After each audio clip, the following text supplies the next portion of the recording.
until mine was taken down. Nameless is gonna go away. Snow almost getting out in the open and brings out the buggy again, trying to get Chipper down. Chipper goes down. Snow's dropping. Kills with the buggy right now and tries to get that thirst off on Chipper. Will get that thirst off on Chipper as well, and apparently will make it away as well. What a play by Snow over there. Well done. Snow and take it away. Tonight, oh, I'm restless. Can do a thing but one. Can do a thing but one. This night, I'm at a place. Can think of anything. Can think of anything. Just you and me, bittersweet and the evening. Knocked down, hit the floor, nothing matters anymore. Stand up. Knocked down, hit the floor, nothing matters anymore. Stand up. Knocked down, hit the floor, nothing matters anymore. Stand up. When you were here, everything felt different.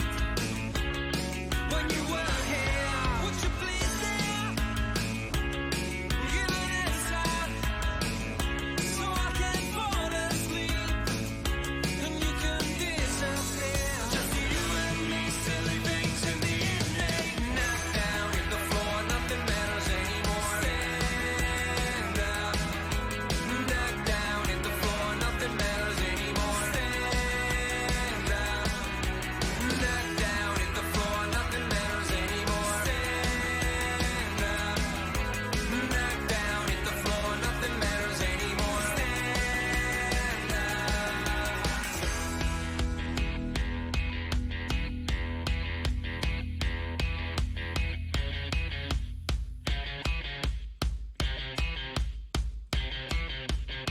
It doesn't matter if I can dance. Doesn't matter if I can dance. Dance with me. Dance with me. Please come dance with me. Dance with me. Doesn't matter if I can dance. Doesn't matter if I can dance. Dance with me. Dance with me. Please come dance with me. Dance. No matter if I can dance, dance with me, please come dance with me, dance with me.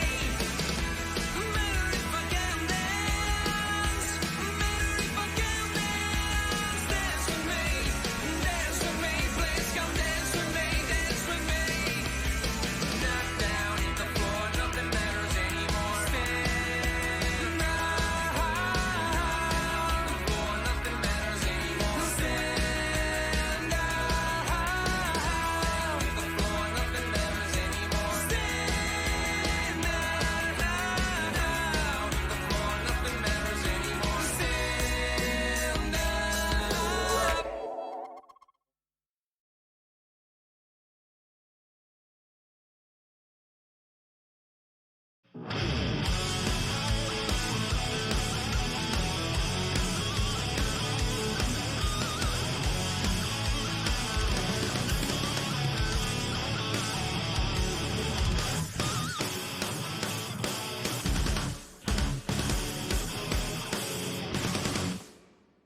Your blindfold's not untied.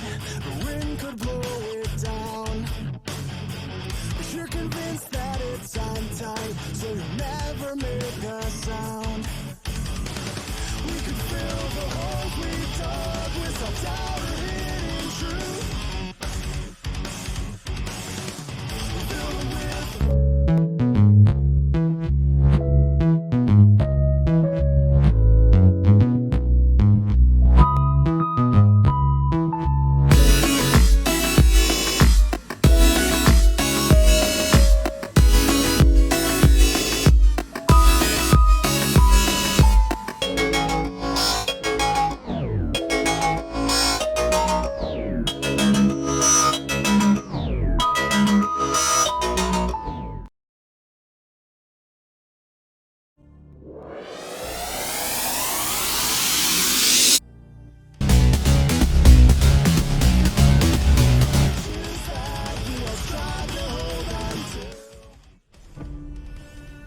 Yo, what's up? Man, make sure my mic was working.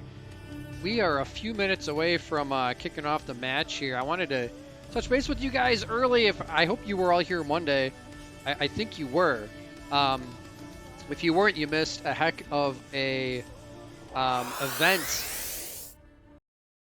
I mean, we had our top fragger of the night, the Mobile Gaming Core fragger of the night, Giuliani from SpaceX, racking up 15 kills over those 4 matches. He scored himself a nice prize from Mobile Gaming Core for that performance. We'll see who can get the Fragger of the Night, the Mobile Gaming Core Nightly Award tonight. We also are doing the giveaway in chat for viewers for the Claw Socks. So make sure that you get your watch time in, get your brownie points accumulated, get your tickets bought. We will be giving that away at the end of the stream. You do need to be here to confirm your entries when you win, so make sure you hang out to the end of the stream. Also, I did want to point out the results from the first match. SpaceX, not in a small part from the top frag performance from Giuliani, they did take first place, 39 kills overall.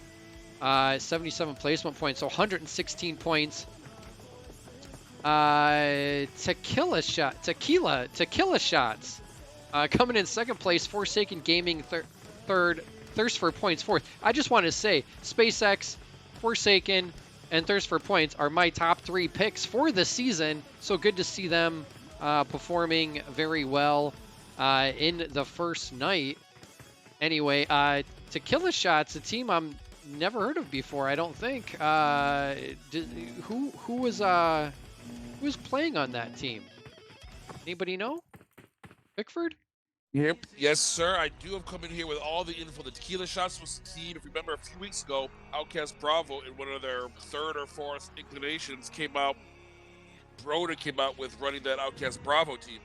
What happened was there was a little bit of a disagreement between Broda and Jay White, and Broda decided to leave the OUTcast team and rebranded with some of the players that left with them into this Tequila Shots team. So it is former members, it's the former OUTcast Bravo team rebranded to Tequila Shots, and they did very, very well on Monday, coming in with that 2nd place finish. That's OUTcast Bravo. So The former the OUTcast Broda's Bravo, team. yes, sir. Okay, I Yes, gotcha. sir. I gotcha. Interesting. And my thing is frozen. My game is frozen. Yeah, so I think I'm stuck on. Well, I'm on Spawn Island, but I think if I go, So am I. if I go try to On Spawn spectate Island also. a different player, it'll probably, yeah, go spectate a different player. It'll take you over there. Let's take a look. Looks and breathes.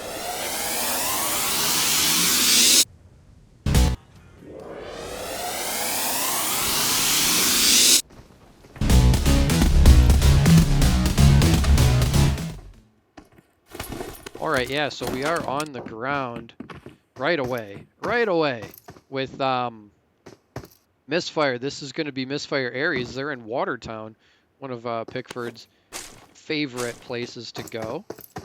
Let me get that out of here.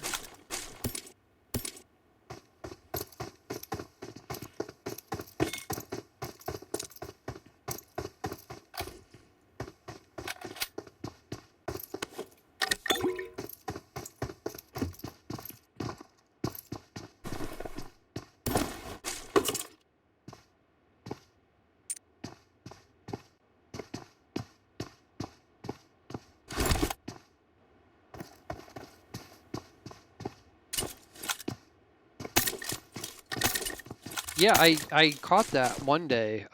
There's a lot of things changing going on there. SpaceX already off to a heck of a start with 2 kills.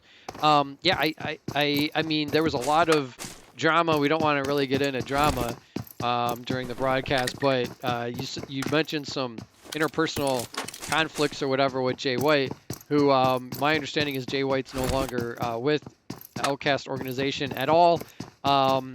And like you said, BDE coming in, like just like Broda taking Bravo out on his own and performing very well. BDE coming in, just there's so much to get caught up on. just since a week ago.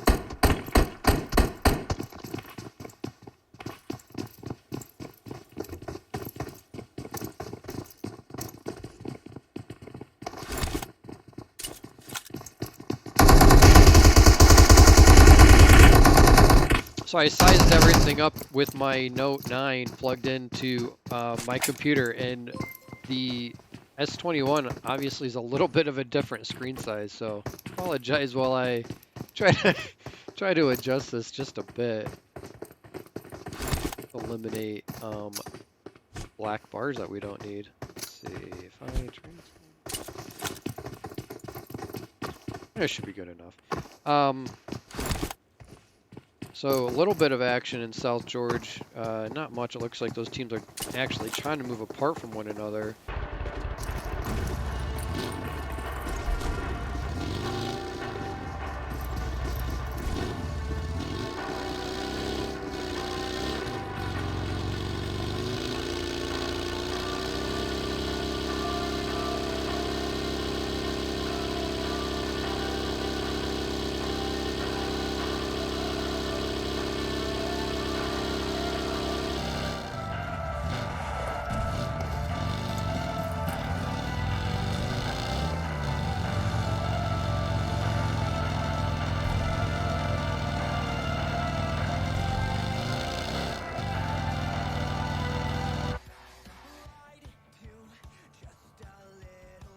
Ten HP really, yeah, 10 HP really spread out. Talking about them down on Millie Island, they got Ecuador way over on the east side. The other three more on the west side, but they're still relatively spread out as well. What's this team over in Novo? Oracle. Let's see, with Vincent, King, Perk. Oh, Madara. Okay, yeah, these are some players that we've seen before. Yes, that does sound familiar. Yeah, so there's a lot of familiar names just with a new prefix.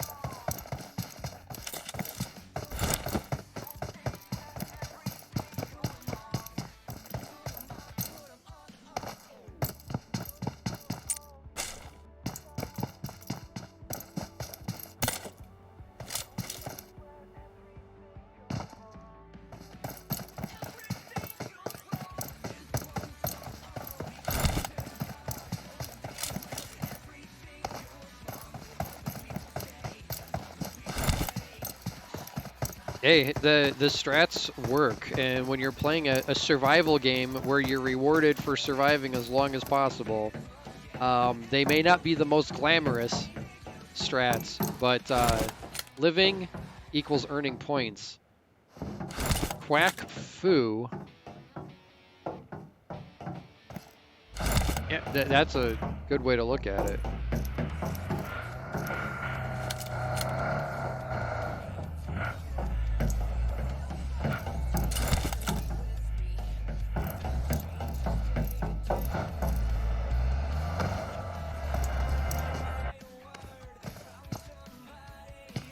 Yeah, definitely.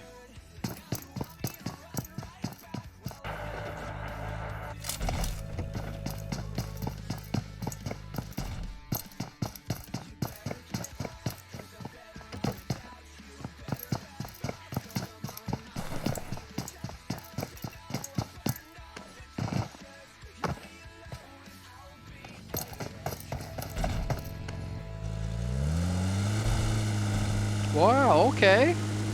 There you go. Nothing like, you know, using all of your grenades at one time.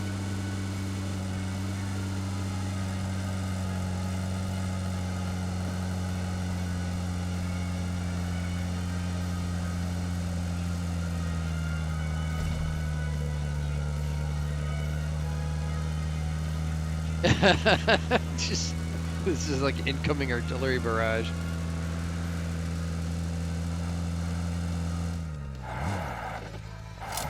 Huh.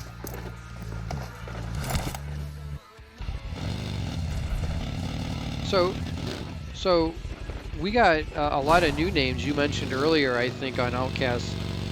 What's going to be OUTcast Alpha? Like names I'm not even like familiar with at all. Yeah, yeah, we've heard of that that brownie guy, but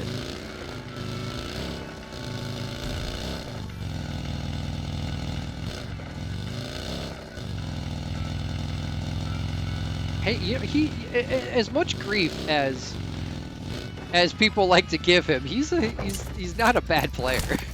Especially if you consider the fact.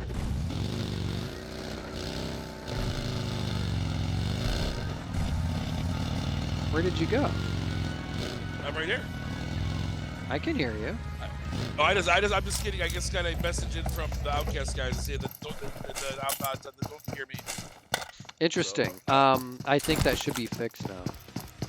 If Well, that was indeed the case, I apologize. I've been kind of scrambling all afternoon with OBS things, and I think I just had that like hidden, which somehow made it looks not sharp. audible. Okay, OBS, I got you. Whatever. I don't know. All I know is that all Ligma says hi, by the way. Really looks really Ligma. All right, guy. He's currently in the trial process for Misfire. He finishes up on Friday, and then he'll become a proud member of the Misfire organization. But I tell you what, these new something they're putting up, these overlays, are looking really tight. I'm not gonna lie. I know you guys have spent a lot of time on it off air, and I think it looks as professional as I've seen in scrims. There's a lot of stuff, and I'm still kind of trying to tweak things a little bit here and there, just placement stuff. There's a lot of things to try to put on the screen with all the different sponsors and, you know, the nightly giveaways and some other things that I've been trying to implement, you know, to try to, you know,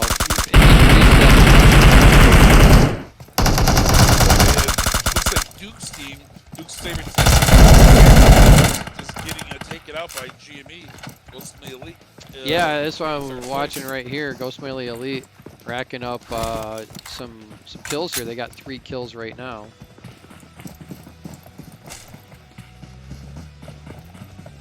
I think I'm watching a FPP scrim, watching Ghost. He's got the FPP switch going on.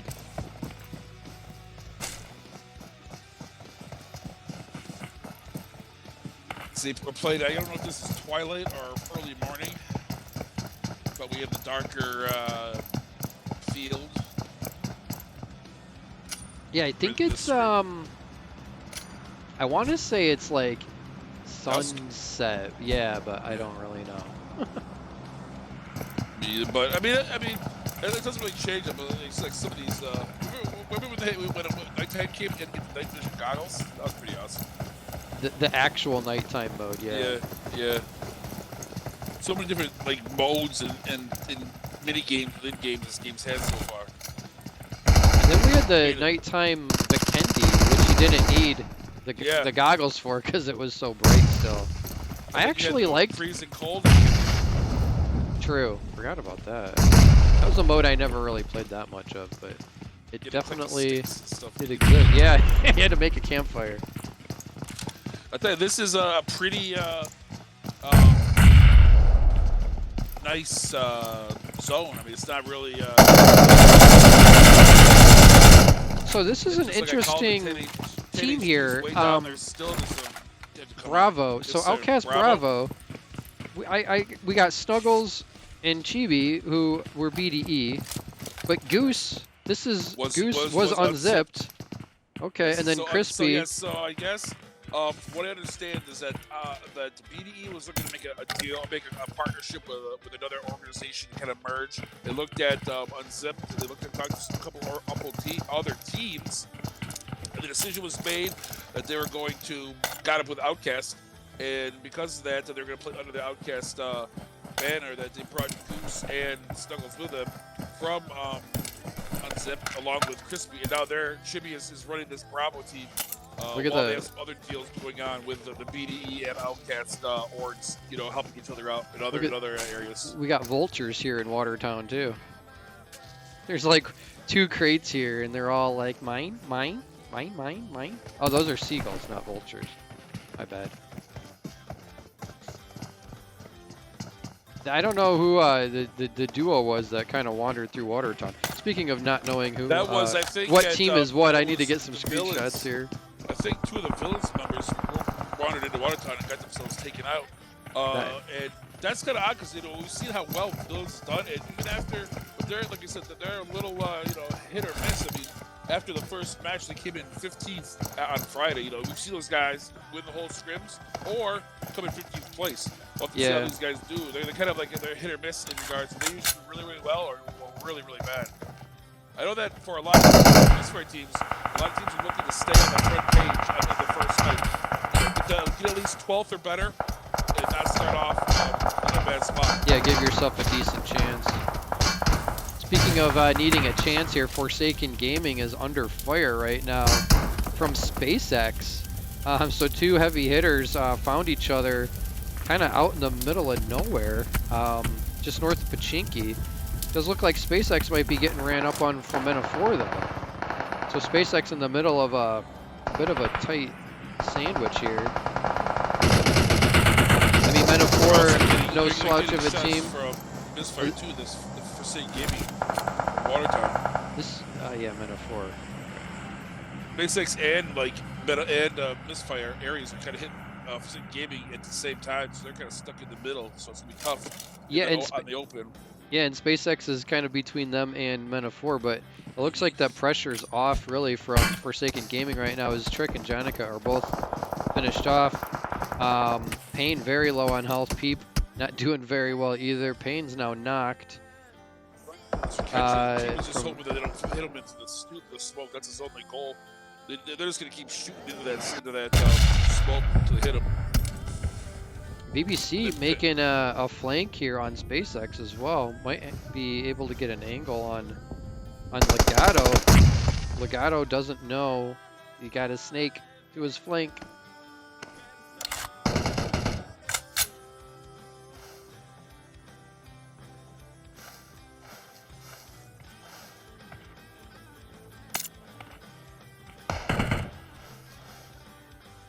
So it is 2x loot, no flares, so a couple differences from last season. Yes, sir. Yep, Sure what differences? BBC was shooting at there. I mean, there may have been a player up on that ridge. But now Legato's going to have heard those shots and been like, whoa! All right, Junie finds him and finishes him off. That clears up Legato, the threat. He's able to pop and get FP. Oh, he gets the thirst as well. I didn't think he could get an angle. I thought FP would have crawled back far enough, but SpaceX able to keep all their players alive even after being in that tight sandwich.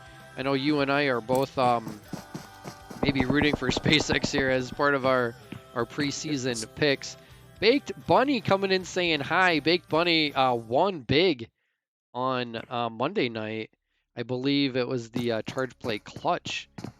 That yeah, she actually won the grips, and then she traded out with Voodoo, and that's what Voodoo wanted. So she ended up. Yeah, I was like, what is going on here? I mean, I have a different point of view probably because I have like 45 thumb socks on my desk, so it's like I don't really need any more. I mean, they're great and I love them, and I'll always use them. Charger is so good because I love it. It's 2 chargers. Yeah. Because I have 2 phones, one for work and one for personal use, and it's so like you think it's like it wouldn't matter, but having to plug in one phone and not the other, it's such a hassle. It's so great. Yeah, I would put that in my bedroom actually, and my wife and I could both just lay our phones on it because she always goes to bed earlier than I do, and then I end up in the dark trying to plug in my phone and her phone both, and you know I have to turn like a flashlight on or something and like bother her with that. And so it'd be nice just to have that charge pad with the LEDs, right? It's lit up, so you don't really need to turn a big light on to find it. You just lay them on there and they charge. I do have a wireless charger for my car, you know, like a mount / wireless charger.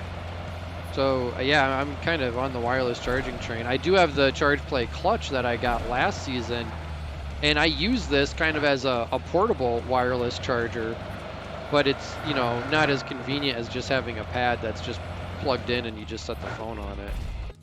Because it seems like this one, you know, because it is wireless charging off a battery, you know, eventually you have to charge this back up too, like every time you charge your phone with it, or maybe every 2 times. The ChargePlay clutch, it's really made for like if you're away from a charger but you want a game, you put your phone in this thing and it'll wirelessly charge it as you're gaming. So then if you're using wired headsets that use like your lightning port or your USB-C, you still have the ability to charge your phone wirelessly and use your wired headset versus, you know, the other way is having to have a Yeah, I like the little things like HyperX before, but the HyperX like on their cord. Yeah. And I don't know how many times I've like split when it's just plastic, and then the cord just gets twisted or splits. Then you see the wires in between. With Apple, these, Apple cords. Well, yeah, exactly. Yeah, Apple cords are. I love this. Like this little material that it rotates, and there's no way for it to split open. I mean, see how hard it's going to be to split this cloth open. Yeah, you can. It'll fray a little bit if you like rub it, but it's not really going to come apart. I think that little thing like that is what I really appreciate. Team you know? 15, Aurora has a kind of. Oh, they just had a fill-in from Villains. It looks like. Okay.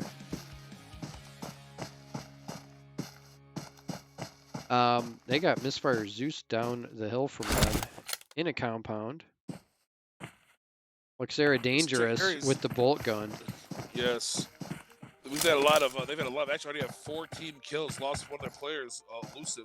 But I mean, they are still. They don't have to rotate, but they're getting a lot of action. Just rotating right past them. Getting quite a few beefs.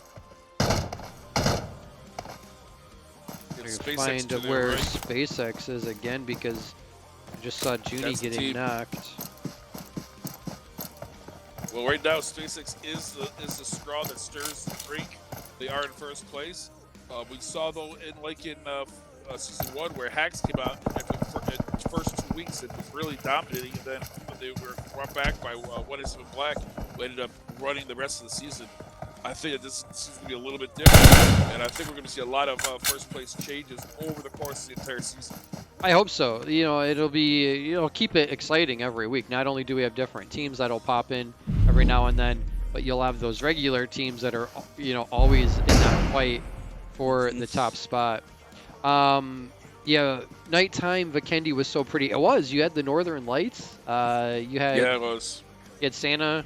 No, you didn't have that. They should have put Santa like, going across the. That'd be like a cool thing where you do like a special like Santa's. Shift. Santa's house you go in there. Oh, and now here we go, the shift. And so let's see how these teams that are in there, like this very Aries, Oracle. What team is this? Team 11. Better for Black. How they kind of protect this circle as guarding a circle as it is when teams rush in. Is there a giveaway right now? There certainly is, and there's only 5 people who have entered so far. So, there you go. Big Bunny trying to get lucky again. You win back-to-back giveaways. Now, I did hear back, or I should say we did hear back from MGC, because they are giving away so many pairs of claw socks. They're gonna split up and do 2 shipments. So if you won claw socks Monday, they're basically gonna ship everyone that won for the first half of the season out at like the mid-season split, and then everyone who wins during the second half of the season will get shipped out at the end of the season. Maybe So real silver. I watched the commercial. they are, yeah.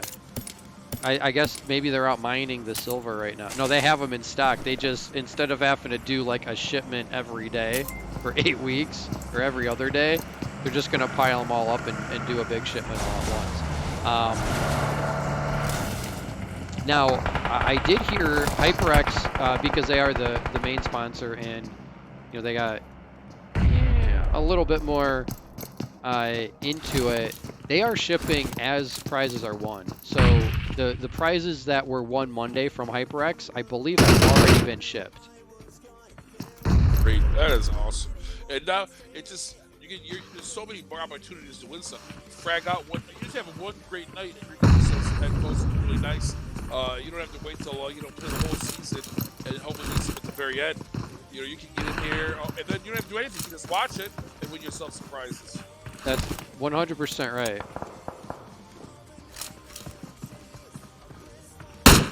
So many more opportunities to win than season 1.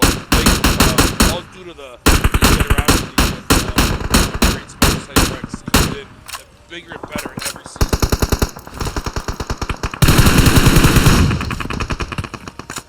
So we got Quack Fu just in the middle of everything right here on the edges zone. They got 1, 2, at least 3 teams within shooting distance of them. All of these misfire teams are in on it, so they're gonna be going at a biscuit candle at the same time.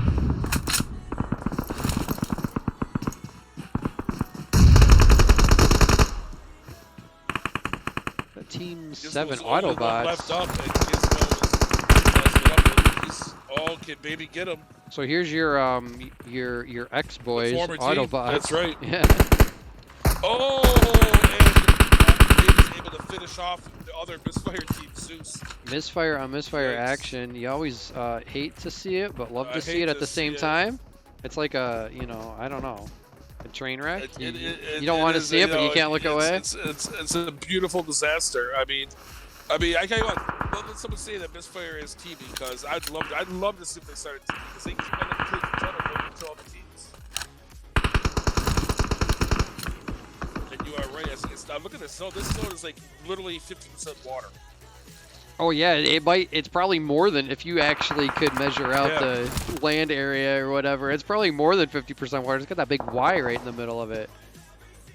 You got 3 Very difficult. 3 different pieces of land you could be on, and this is RNG at its finest right here, because the Fat Boy getting knocked there by Quack Fu. What is this blowing up house? Where the heck? The ruins that are not the ruins. The extended ruins. The version 2.0 ruins. I guess, yeah. The ruins east. Now with this 5th zone and this water being difficult, it's going to be difficult for a lot of these teams. The water is going to be tough.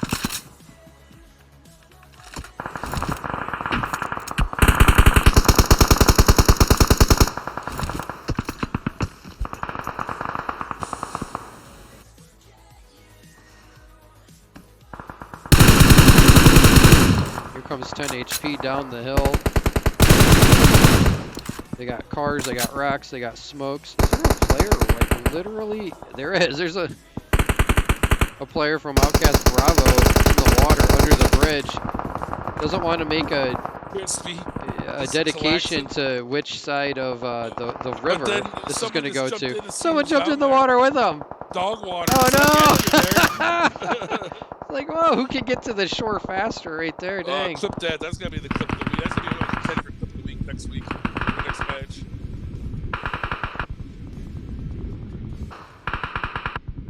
I got a snazzy new button that should do that for me. I think I fixed it to where it actually works now. Oh, everyone stuck to the south. That is rough. Rough. It is rough. I mean, Dodger's just chilling Dodger up there. is the king up there. He's like, I think right.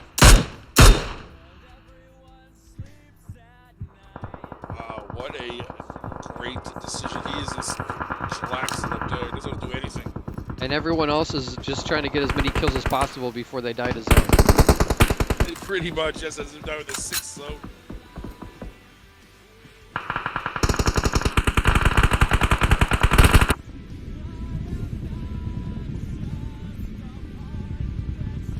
Yeah, what you have Metaphor, then you have Toxic and Autobots all still have to. Only they have to finish fighting on this side of the land and cross the water, which is now being held down by SpaceX and Team 18. Just for fun. Just for fun, Although, yeah. We got just for fun and thirst for points, man. Quack Fu Watch is trying to make this.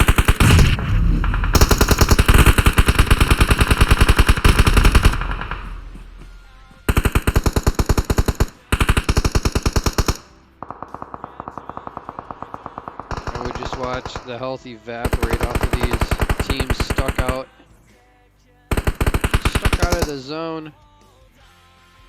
Now we're down to 3. And more are gonna. Oh my gosh! Oh, he so didn't make it. close! What? He's so close. So now it's T for P. Look at it.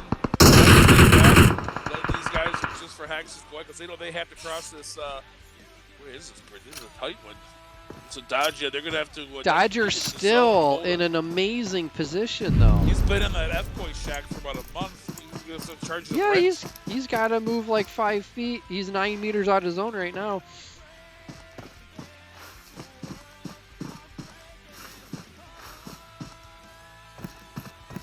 Dogwater is the only one. He's still on this side trying to hide from everybody.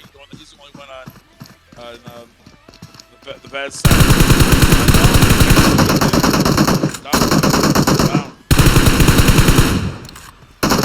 Dodger, do you have a grenade? Because that would be the play versus exposing yourself. Yeah, that would be the play. I mean, he knows where Senpai there he is. goes. Maybe he's listening. He decides he's in there. listening pre-delay. That's right. They naded him back though. It's a good play by Senpai. I think that was Senpai that threw the nade back. They just traded nades. Dodger's the only one left. He's lost everybody. Dodger having that great position so long, only to now be all by his lonesome, but still having the superior position. Yeah, this is a tough one right here. This is tough right now. With 3 people moving around, it's gonna be hard to keep track of all the footsteps. Like who's going left, who's going right.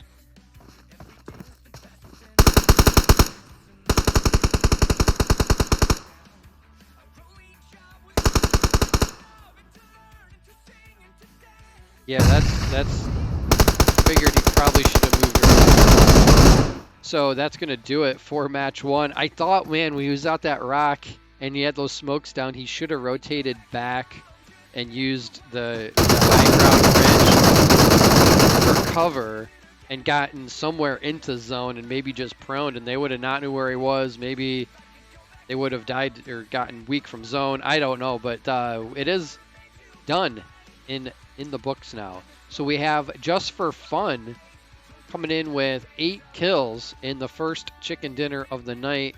Thirst for Points coming in second. Dodger had 5 kills, having a great position for the whole match until the very end.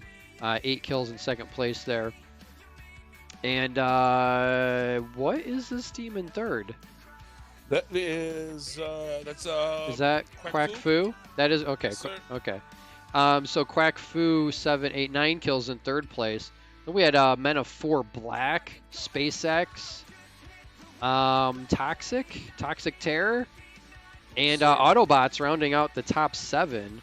I'll go ahead and get these screenshots, and we'll scroll down through the rest of the results. Oracle, OUTcast Bravo, 10 HP, Unzipped. a lot of the normal teams that we're used to seeing. So the kills go with it. It's that first thing. Now it's always like I say. I want to see the first match and the second match. That tells me that gives me a better story. We have teams just for fun or T for P. They all did well. No team didn't get really dominant though. Those you see the team getting 15, 16 kills. Is 5 kills going to be the leader so far for Dodger? Could be. Oh, Alma Mont also has 5 kills. See if I invite. There we go. Yeah, I think 5 kills is going to be the leader, but it's tied right now. So yeah, we're going to take a quick break, and we'll be back for some mid or what do you call it? Intermission entertainment with Pickford and his victim. I mean the people he's interviewing. So we'll be back right in a minute.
All right, give me 1 second, Pickford. I have to actually make sure that the audio's here.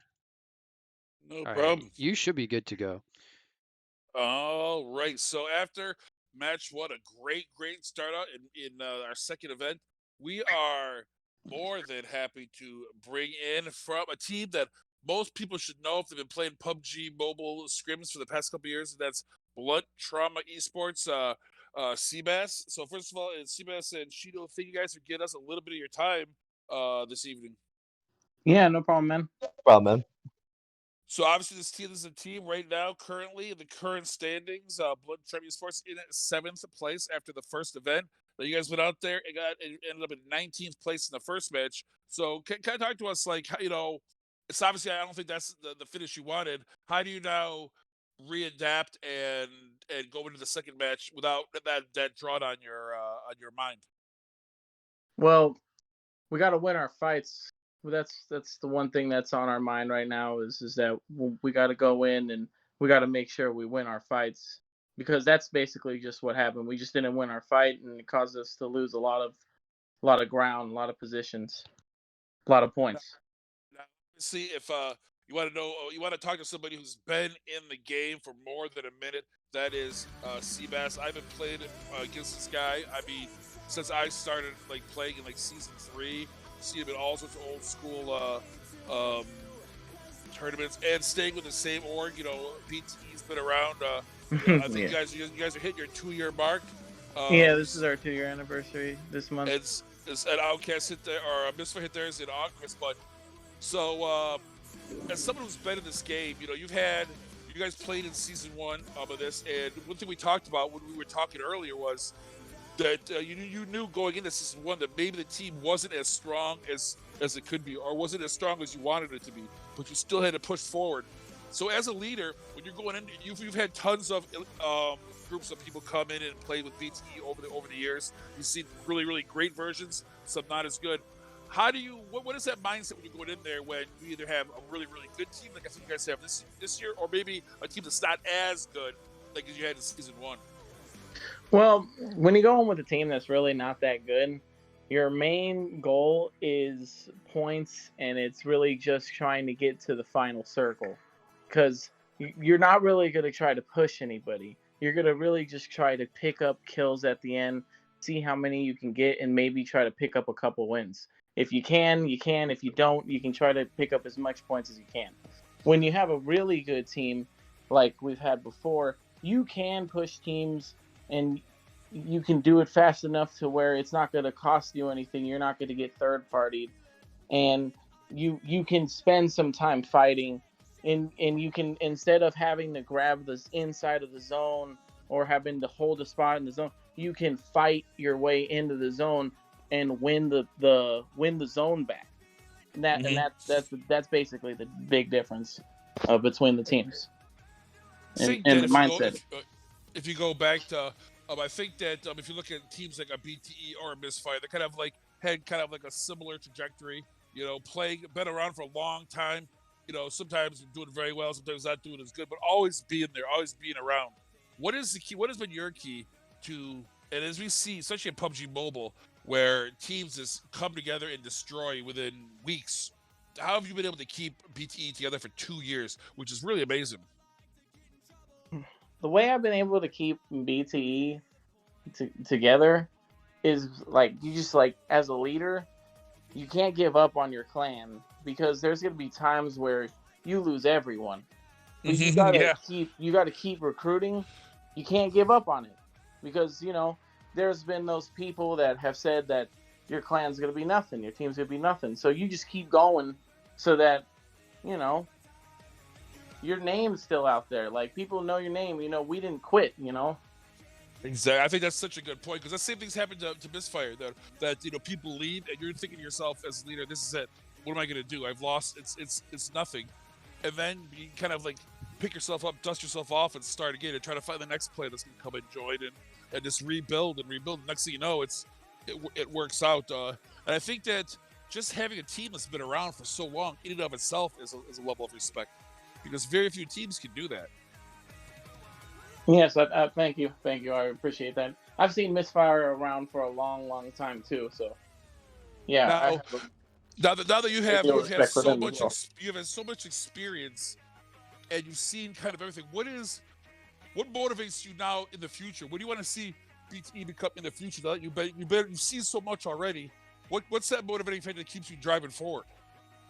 You know, I've never been to like a finals in a really big tournament, like ESL or like PMCO. I've never been to anything like that, and I don't know about you, but when I start a game, I don't stop until I beat it. So Yeah. so that's how I feel. Like, I don't feel like I'm done. I don't feel like I beat the game. So I just keep going. Yeah, I mean I kind of in that same I guess mindset. My thing was kind of like in the first season when this game was still pretty new, I was more and also want to remind you guys if you guys get in the room, but don't forget to get in the room. If we have to cut you loose now, I don't want you guys to miss anything.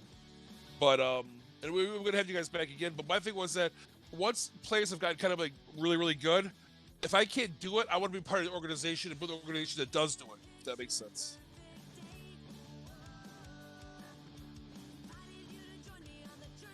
You hear me? I think he cut out. No, I heard you. I'm sorry. I was getting into the room. Yeah, I just want to make sure. That's the thing. I looked on the screen and saw you guys were in your slots, and that always gets me more scared than anything else. Because I mean, Hey, these really count. quick. These really count. And where's Shino? Why is he not in there? Get him in there too. Shino, get in really quick, please. Please don't miss. These count. He's in. We're in. All right, good. So, as I played, and I was obviously playing very well, and maybe earlier in PUBG, in seasons 3, 4, 5, 6. I mean, I was ranked number 1 in NA solo in 3, 4, and 5. Oh wow, that's amazing. I didn't know that about you. Yeah, because I used to play only solos. That was my thing, and for 3 seasons in a row, I was ranked number 1. But as the seasons go on, players get better and get better and get better and get better, and I kind of realized there was a tipping point where my kind of skill set had kind of topped off, and people were getting better. So I said, if I can't do it, let me be the leader of an organization that can do it. That's really what I've kind of switched to, is that can I get an organization together that can go to the PMCO or ESL and do well? Because that's very hard. I think ESL is a goal that is achievable. PMCO, I mean, that's a big that's the one that that I'm nervous about. ESL, I feel I can do. PMCO, I'm like, oh man, we're gonna have to make like the top 16 out of 1,000 teams. That's a hard thing to do. So I know that BTE as it has around. If I'm a player, if I'm just a casual player, I want to get into scrims. I've heard of BTE. I want to get to know you guys better. You guys is your link? Are you guys linked in the OUTcast server, or can they just DM you in OUTcast and hit you up for a link to your Discord? Yes, they can DM me, hit me up to a link for my Discord. My Discord is just hit the @ and put BTEX the Seabass. You'll find me. I'm the only one with that name in there. Yeah, should be no problem. If you're looking at it for a team, a lot of people look for a team. They want to join a team and not have to worry about it. Just be on a team and not have to worry about it falling apart. This is one of those teams. This team is going to be here tomorrow, a week, and a month from now. They've earned that respect of a team that's going to be around. And we're going to talk to them after each match. We get started. Again, they started in 19th place. That's not what they want to, but they are 7th overall after the first match. So we're going to have to keep an eye on BT in this Miramar match, which I really think is where it gets tough, and see if you guys can climb yourself up out of there, and at least maybe if you do really well, get yourself top 10, but continue to build up, because it's a marathon, not a sprint in these 4-match scrims. Oh yeah, for sure, it really is. And I think one thing we were talking about as we're waiting for, like I said, it to pop off. I'll get this last question is, we talked just about not only getting good points, but avoiding getting that 1-point finish. Coming in 16th through 24th, that can be almost as bad as, you want to get multiple points every scrim, not get that 1-point shot that all those guys at the bottom get. And it's very important to always score multiple points each scrim to keep that momentum going.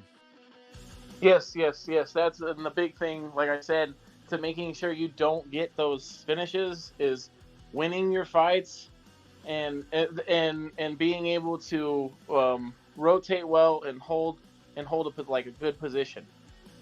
Well, that is excellent advice. And again, we're going to have both Shido and Seabass back after match 2 as we get ready to start this Miramar match. So, guys, good luck, and we'll talk to you guys in a few. Later. Good. Guys, good luck. Hopefully, that's just enough time for you to get the score. I've already been asked for scores, so let's take a look.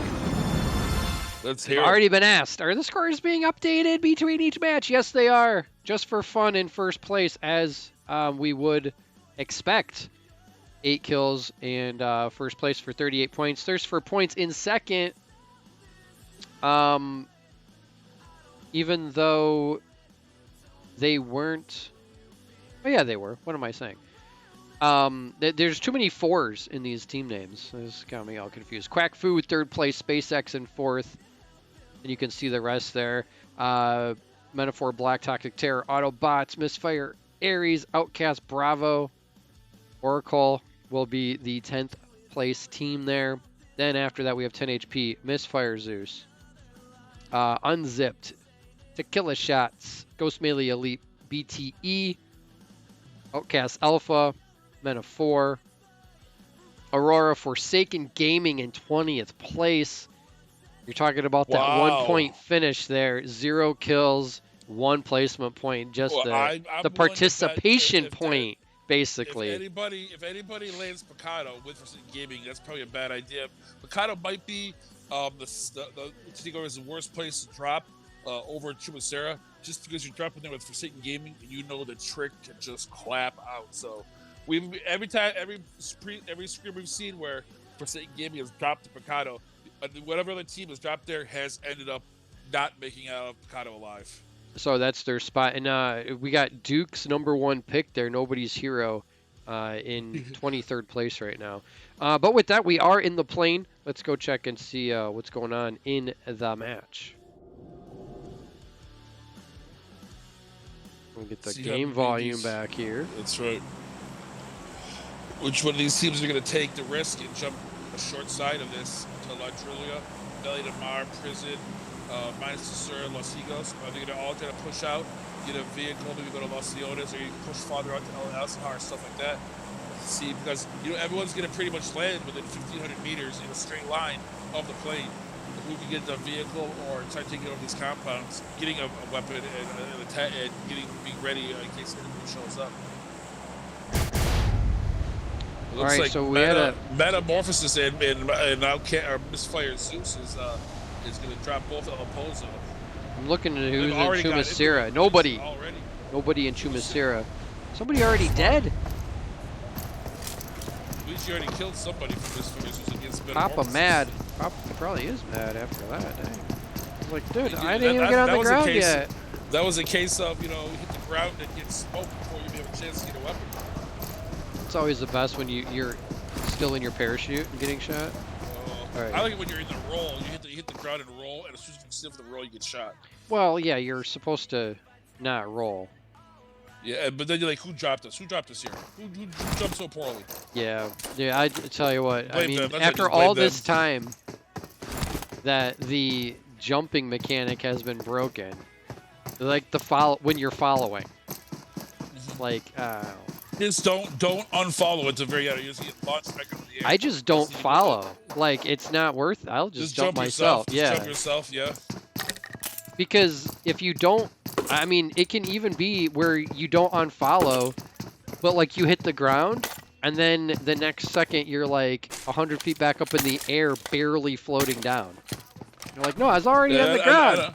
I landed on an Uzi, and now I'm gonna land like 25 meters to the left with no guns. Exactly. That happens. I follow when I got close, try to find a good spot. Launch me another 100 feet. Yeah, it just making it. Steals all your momentum. So this Metamorphosis team, a team that I don't think we saw in. Let's see, we did not see them on Mondays. This is their first time in here. We have seen them in the scrims. I know that Pokemouse has always cheered them on in the chat. So they're getting into it with this Misfire Zeus team, a team that currently, as of Monday, when they finished in 8th place, so looking to improve on that to see that top 10. Let's see. Check Picado real quick. Oh, there is a team over here in Picado. Oh boy. That's Quack Fu. Quack Fu, yeah, they must be a new team. They didn't get the message. They didn't know. They didn't know. Because that's I mean, everyone else has pretty much got the memo. Stay out of Dodge or stay out of Picado because the sheriff doesn't like anybody in town, and the sheriff is Trick.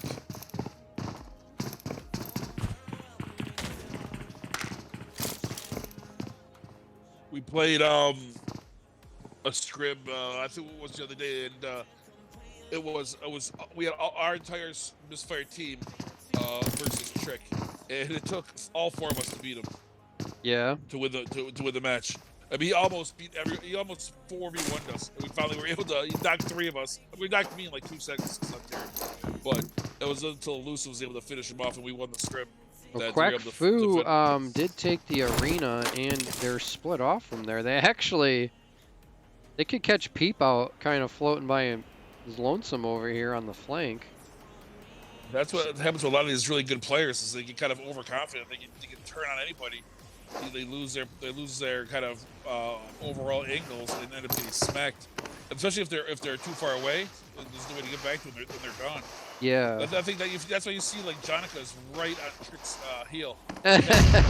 so if Trick does get knocked, she's right there. There you go. Just like you said, keep getting himself knocked. And now there's yeah, and he's crawling out to where he thinks he's safe, and this was the guy who was flanking. Oh, and he's gonna get him with the pan. Oh, the disrespect. The disrespect. That's I don't know terrible. who threw the nade though. Like, did the nade come from Arena? I think it was Quatch from Arena. Yeah. That's a heck of a nade throw, like that far across the street. And that's usually Trick's MO. Trick is very, very good with his grenades. He does this thing where he runs up and down the stairs really fast while it's ticking off to kind of know exactly where to throw it. Yeah. Then he comes down and he throws it and runs back up the stairs. He does it very, very, very well. And then we were saying on scrims last week, the way that Trick on he's in these buildings, just punch him. So the thing where he comes down, shoots, comes back up. jumps back down, jumps back up over and over and over again, so that you can never really get some rounds on him.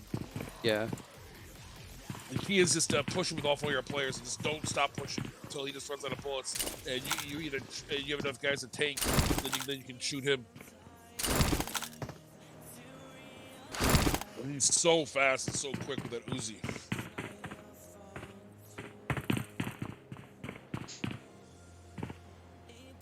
It looks like that battle in an opposed between Metamorphosis and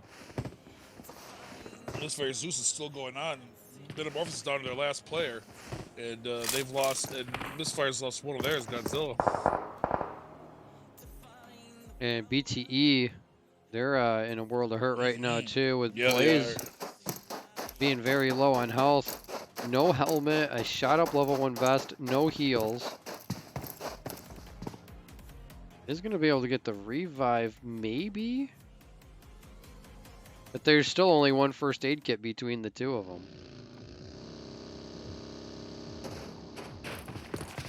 A lot of teams. We've already lost 2 teams. We lost Metaphor, Bravo, and Misfire Zeus. Already out there. The first two teams that were either top 10 or right outside the top 10 in the first match, in the first week. So losing quality teams right off the bat in this Miramar match.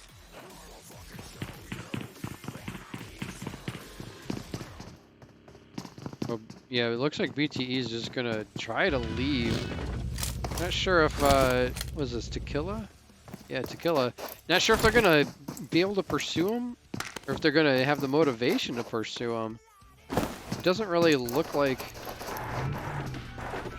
they're being that aggressive right now. Maybe they're just trying to figure out the best plan of attack here. You got Razik kind of out on an Overwatch position, trying to find out where they went. The rest of here the rest of them are just flying in with the vehicle now. It's only 3v2, so it's not an unbeatable scenario right here. They get that initial knock. Okay.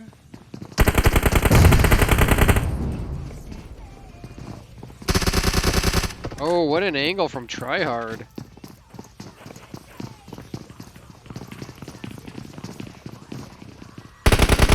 Oh, heck. Oh!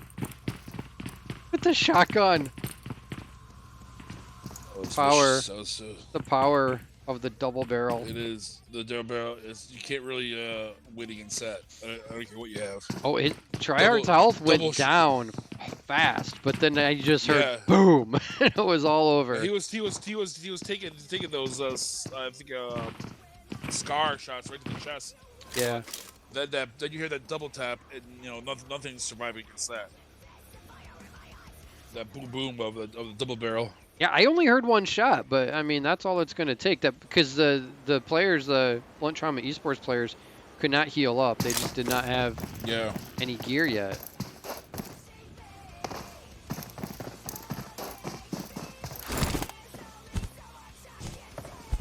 Oh, and it's like Saibe from. This guy punched out by Bliss for 10 HP. Bliss, you know you're talking about the overlays and Bliss graphics Esports, and things like that. One of the great, speaking of that, Bliss Esports, Bliss has done a lot. That website is incredible. If you guys haven't checked out the website, OUTcastEsports.com. It's like an exclamation point website or something in chat, website or webpage.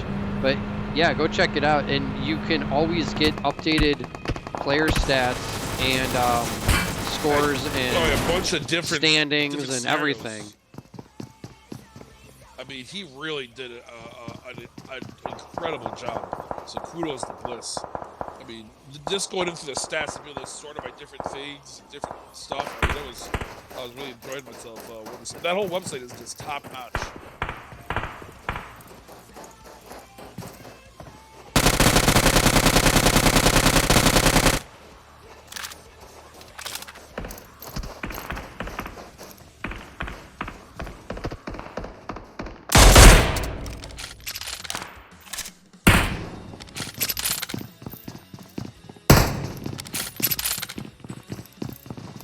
Teams are we've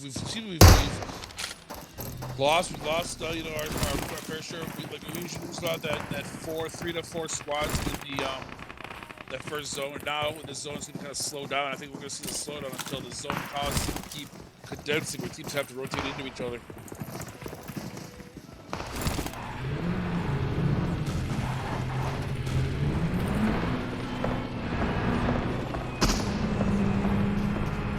Ooh. Rogue taking one to the dome right there. Giuliani making sure that they know. He says, "I'm not done with this high scoring game. I still want to keep that record." And he knows he's got to work hard. He's going to stay ahead of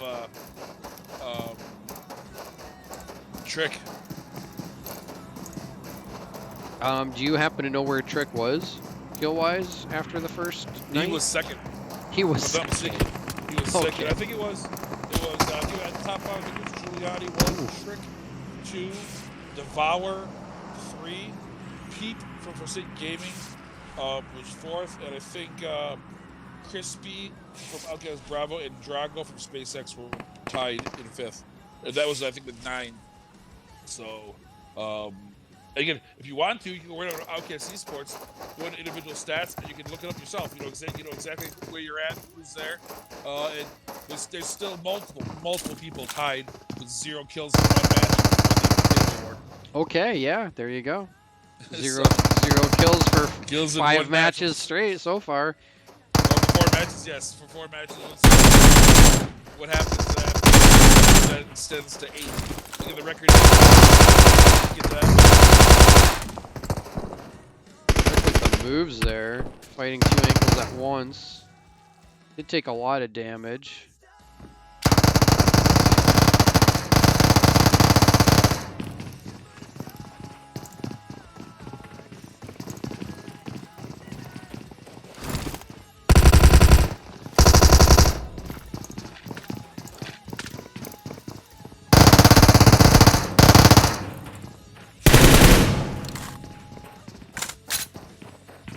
Can't get out that window. Trick's though knocked now.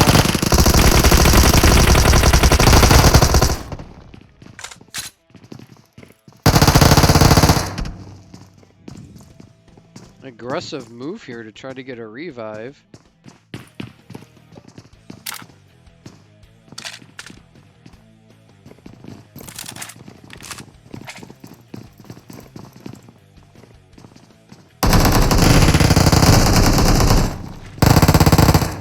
No, not much Forsaken can do right now. Payne's the only one up.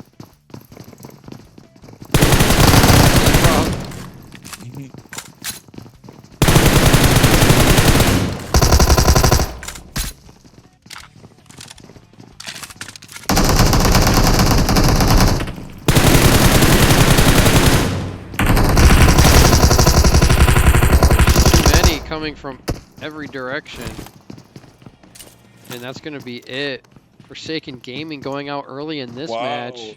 And that's put them like 19th after that first match. You know, they're not starting out very strong. And we've seen, how many times have we seen where they have a couple bad matches and they decide either to not show up or, you know, for maybe the 3rd or 4th match. And obviously, if that happens, that's obviously not going to help the team that came in 3rd place in season 1. That was a different team. That was a different team. Or the Dane team. Yeah. I guess 3 of the 4. There's only 3 of the 4 players. So this team. The leader's It still the seems same, to me though that like Trick would show up by himself and be like, yeah, the other ones don't want to play, but like he would always be there.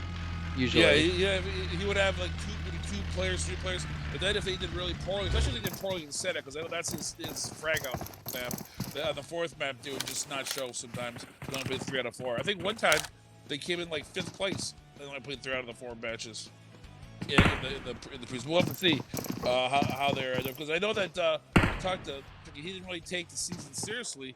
He only wanted to go for the frag out award until they were doing very well. Then it's like, oh snap, we can do well here. He brought in a real deal from 10 HP or from Men of 4, and he ended up scoring 81 points this week. and got themselves right back in the top 5. Yeah. 81 out of 90 points. Yeah, you All can't really possible count them 90. out.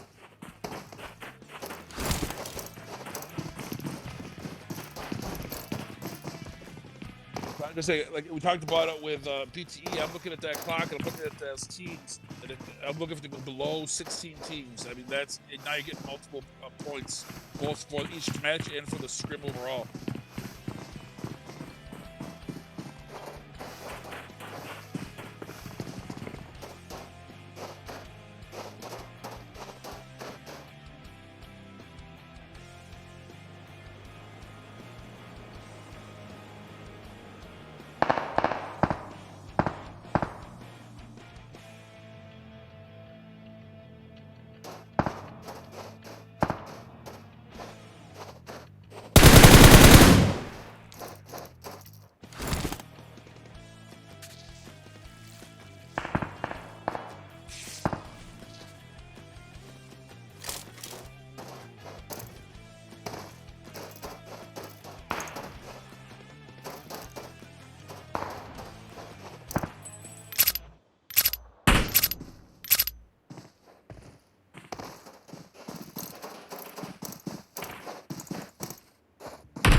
So That should have been a good shot. Are you more of a compound holder, or are you per especially in Miramar, or open field or holding a compound? I think it depends. Like exactly where I'm at. Like I don't necessarily think I need to be in a compound, but I'm also like not opposed to it.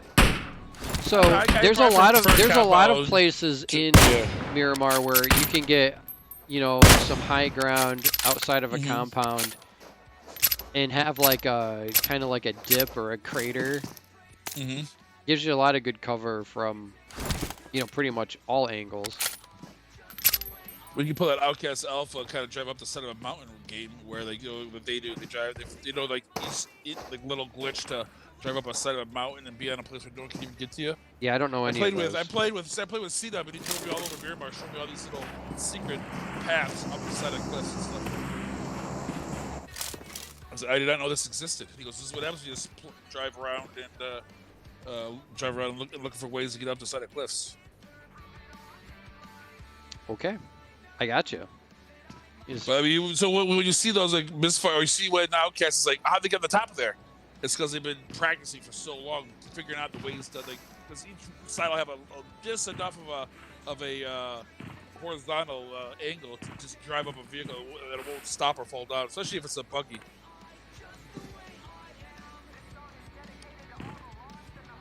These teams, it looks like Impel is going to be, everyone's rushing to Impel as quickly as possible. It looks like Misfire Aries is trying to get in there, although Outcast Bravo's already there, so it looks like they're going to have to kind of sneak around to try to get themselves a spot in there.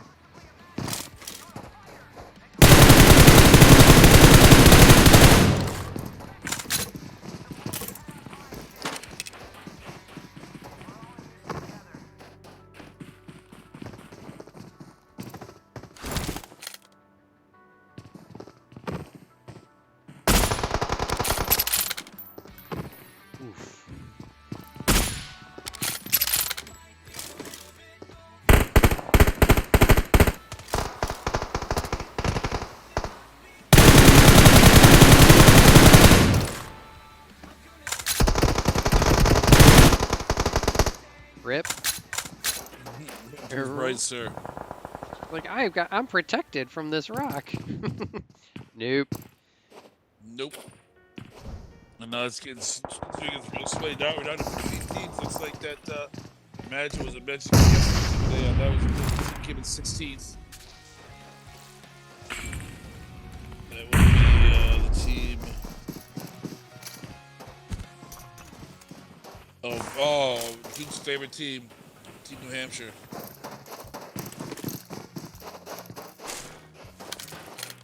And now let's finish off. You don't see him finish off on this. I would love to have seen this circle extend out to the islands and end out there.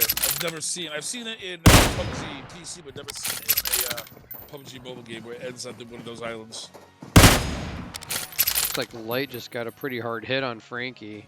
Frankie is inside of a compound though, where he can just go prone upstairs and be able to casually wrap a bandage on his bullet wound. Be fine. It's fine. Everything's Maybe fine. drink a soda or some pets on your back and you're fine.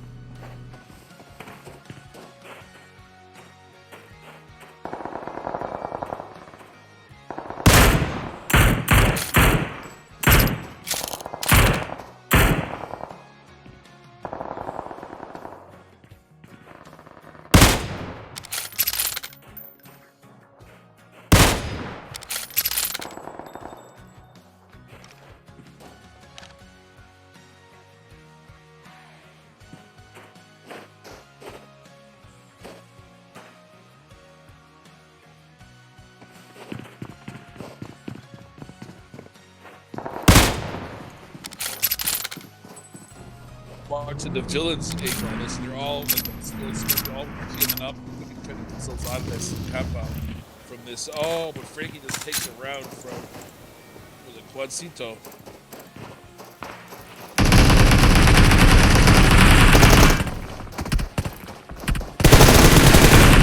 Oh, what a push as he was getting third partied.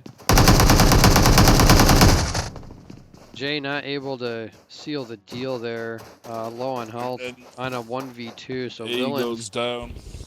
Villain's gonna finish, and they're gonna get all their players picked up, and they're gonna have 4 players continuing Plus on Alpha here, went out. going into the 5th zone.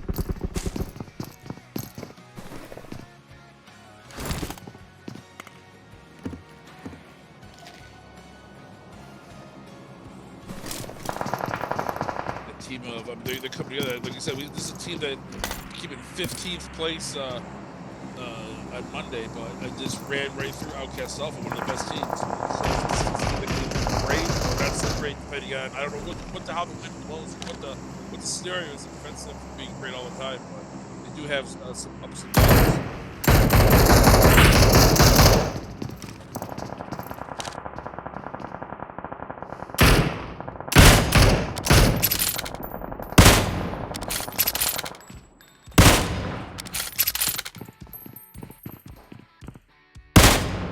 Got some fancy gun skins that were lighting up the kill feed with the colorful messages. I'm gonna stop and look and be like, what is that? Penguin Mini 14. Yeah, okay. That was a pretty recent one, I think. So that was this last one before this one.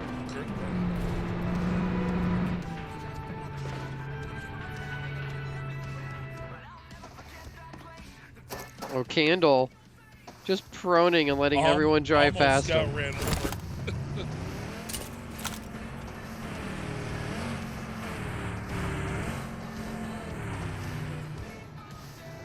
I think Lake's coming back to try to finish him off.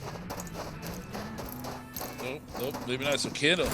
I mean, if those guys in Team 18 had kind of waited a second, some of the 4th zone, they could have stopped and just focused on him, probably taking him out pretty quickly, but letting him off the hook, and hopefully then Candle be able to. Oh no, here they stop right on the edge of the zone. Hopefully he goes to the right and not to the left.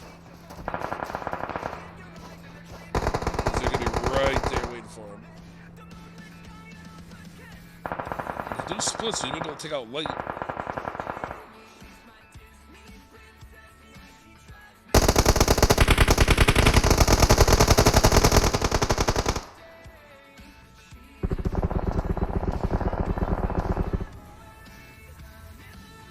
That is probably going to save him is that there's about 8,000 players, it seems like, right in this small area. Right. So Yeah, you you can't really just focus that sneak much his on way trying to through. get him. Just kind of let these squads go at each other and hopefully sneak through when they're not watching. Just Junie is just doing damage to Metaphor and villains.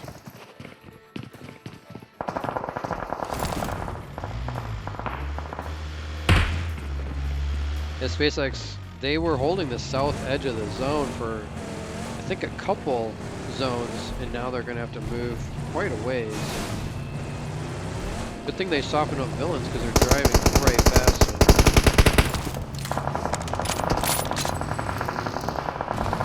Aurora's having their way with villains right now, too. Maybe this is what happens to villains.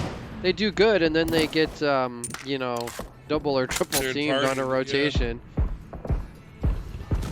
10 HP not too far away either.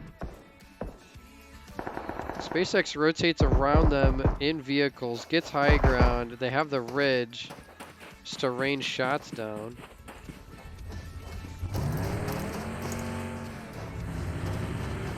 Looks like, did villains get finished off, I think? So now it's SpaceX taking shots at Aurora. Yes, sir. Villains is knocked out. We have 13th place.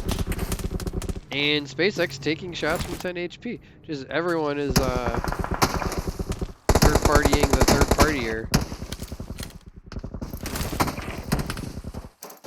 Drago's got some moves like Jagger right there, hopping in the buggy. He's dipping and diving and dodging and ducking or something. I don't know.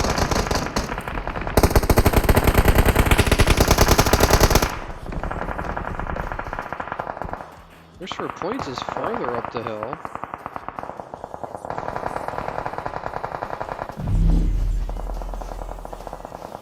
Now this hill is like king of the mountain. Who's going to be in charge of this match? So what if you get up on this hill and you can't rotate out of there?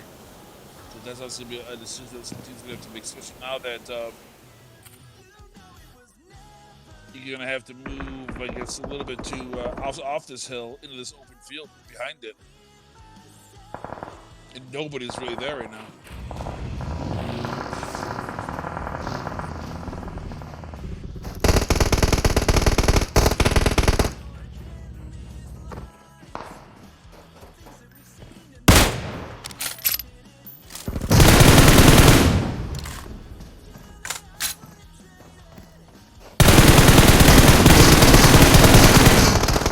Wow, those look like amazingly good shots. The small amount of damage that was done right there. Wow. That's a spectator thing, right? It's like, dude, he's aiming right at him. It's like missing, like, you know, are these like invisible bullets? Then Ghost able to flank around and knock. What's the teammates at though?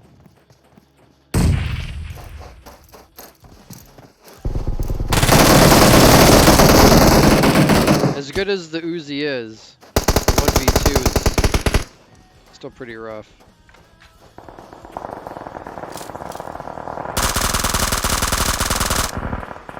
How did I get inside of a house? Okay.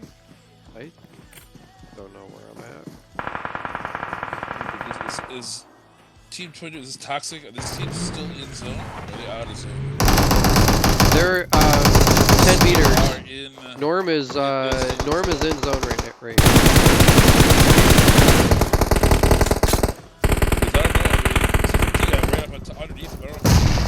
Oh, that nade though. Just for fun. Big nade there. Cena now finished off. Sampson, I think, is gonna be close. She's bleeding out. It'll be quicker. Oh, she's dead. Maybe you get Smiley though.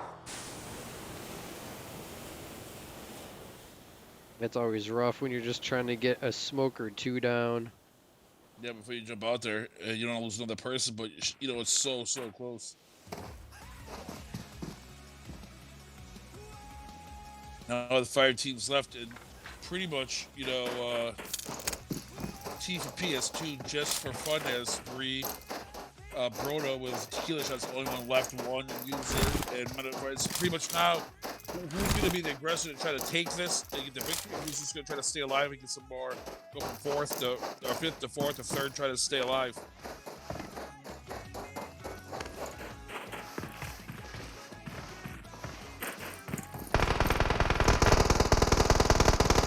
There goes user. So now Broda's over there in that house with Scotty. And Broda just kind of chillaxing. Oh, that's a lot of utility getting thrown at that little shack.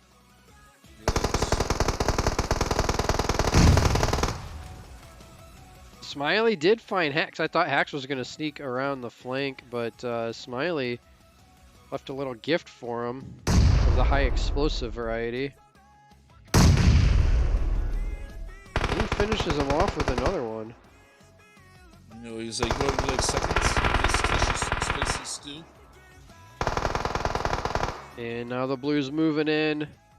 Here it comes. Broad and Scotty pushing up together.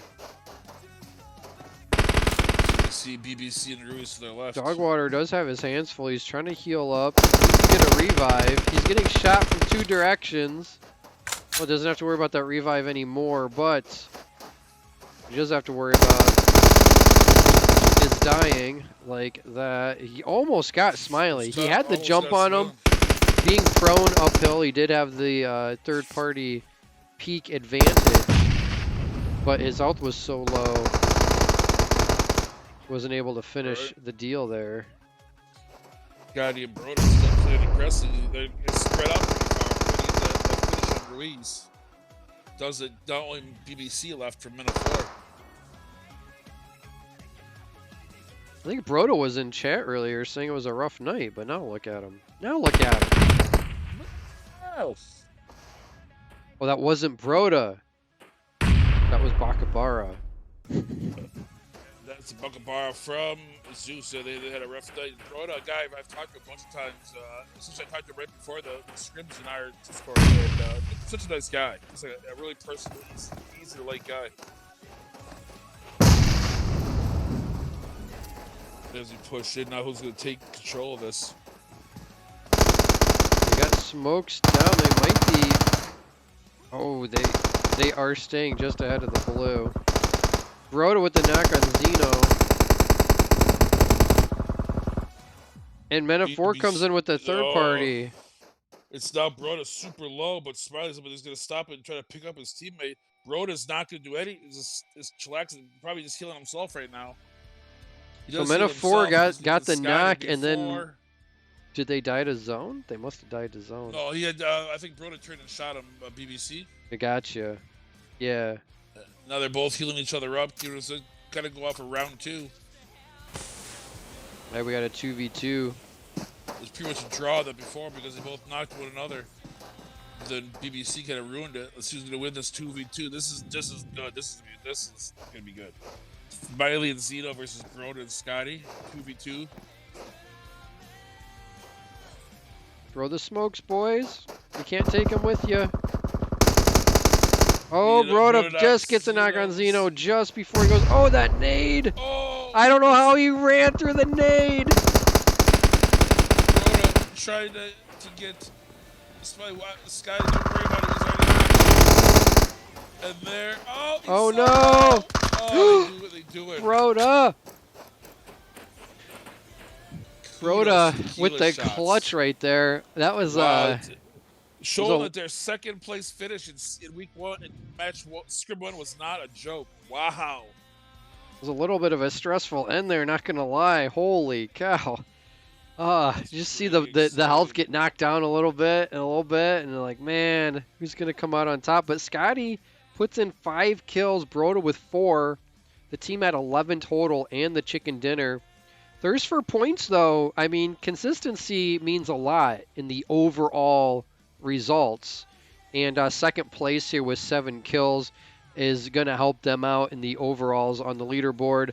Men4 here in third place with 4 kills. And then just for fun, we're talking consistency. I mean, 4th place following up their win in the first match. And it looks like they got 8 kills. Unzipped in 5th, Ghost Melee Elite in 6th, and Toxic Terror in 7th. I think I already got that screenshot, but I don't remember, so I'll just take it again. Who else we got here? SpaceX in 8th. OUTcast Bravo in 9th. 10 HP there, UC in 10th. Aurora in 11th. Anybody have more than 5 kills? See, probably not. 5 kills seems to be about the ceiling here. Who's gonna break it? So far, we haven't seen one team, although they did well. it seems that the teams are going to be pushing ahead, not from dominating one match, but from being consistent in, match out. All right, we're a quick ad, and then we'll be back with the Blunt Trauma Esports boys. I know they're disappointed, but they got 2 more matches. We'll kind of see where their head's at. Wish them good luck.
All right, we're back with the Blunt Trauma Esports.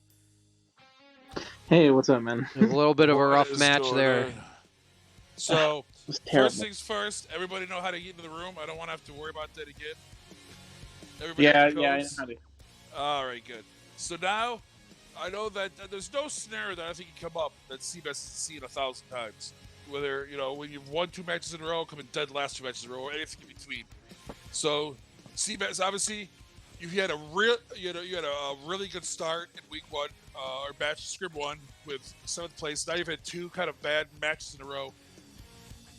You don't want the team to start going into meltdown mode.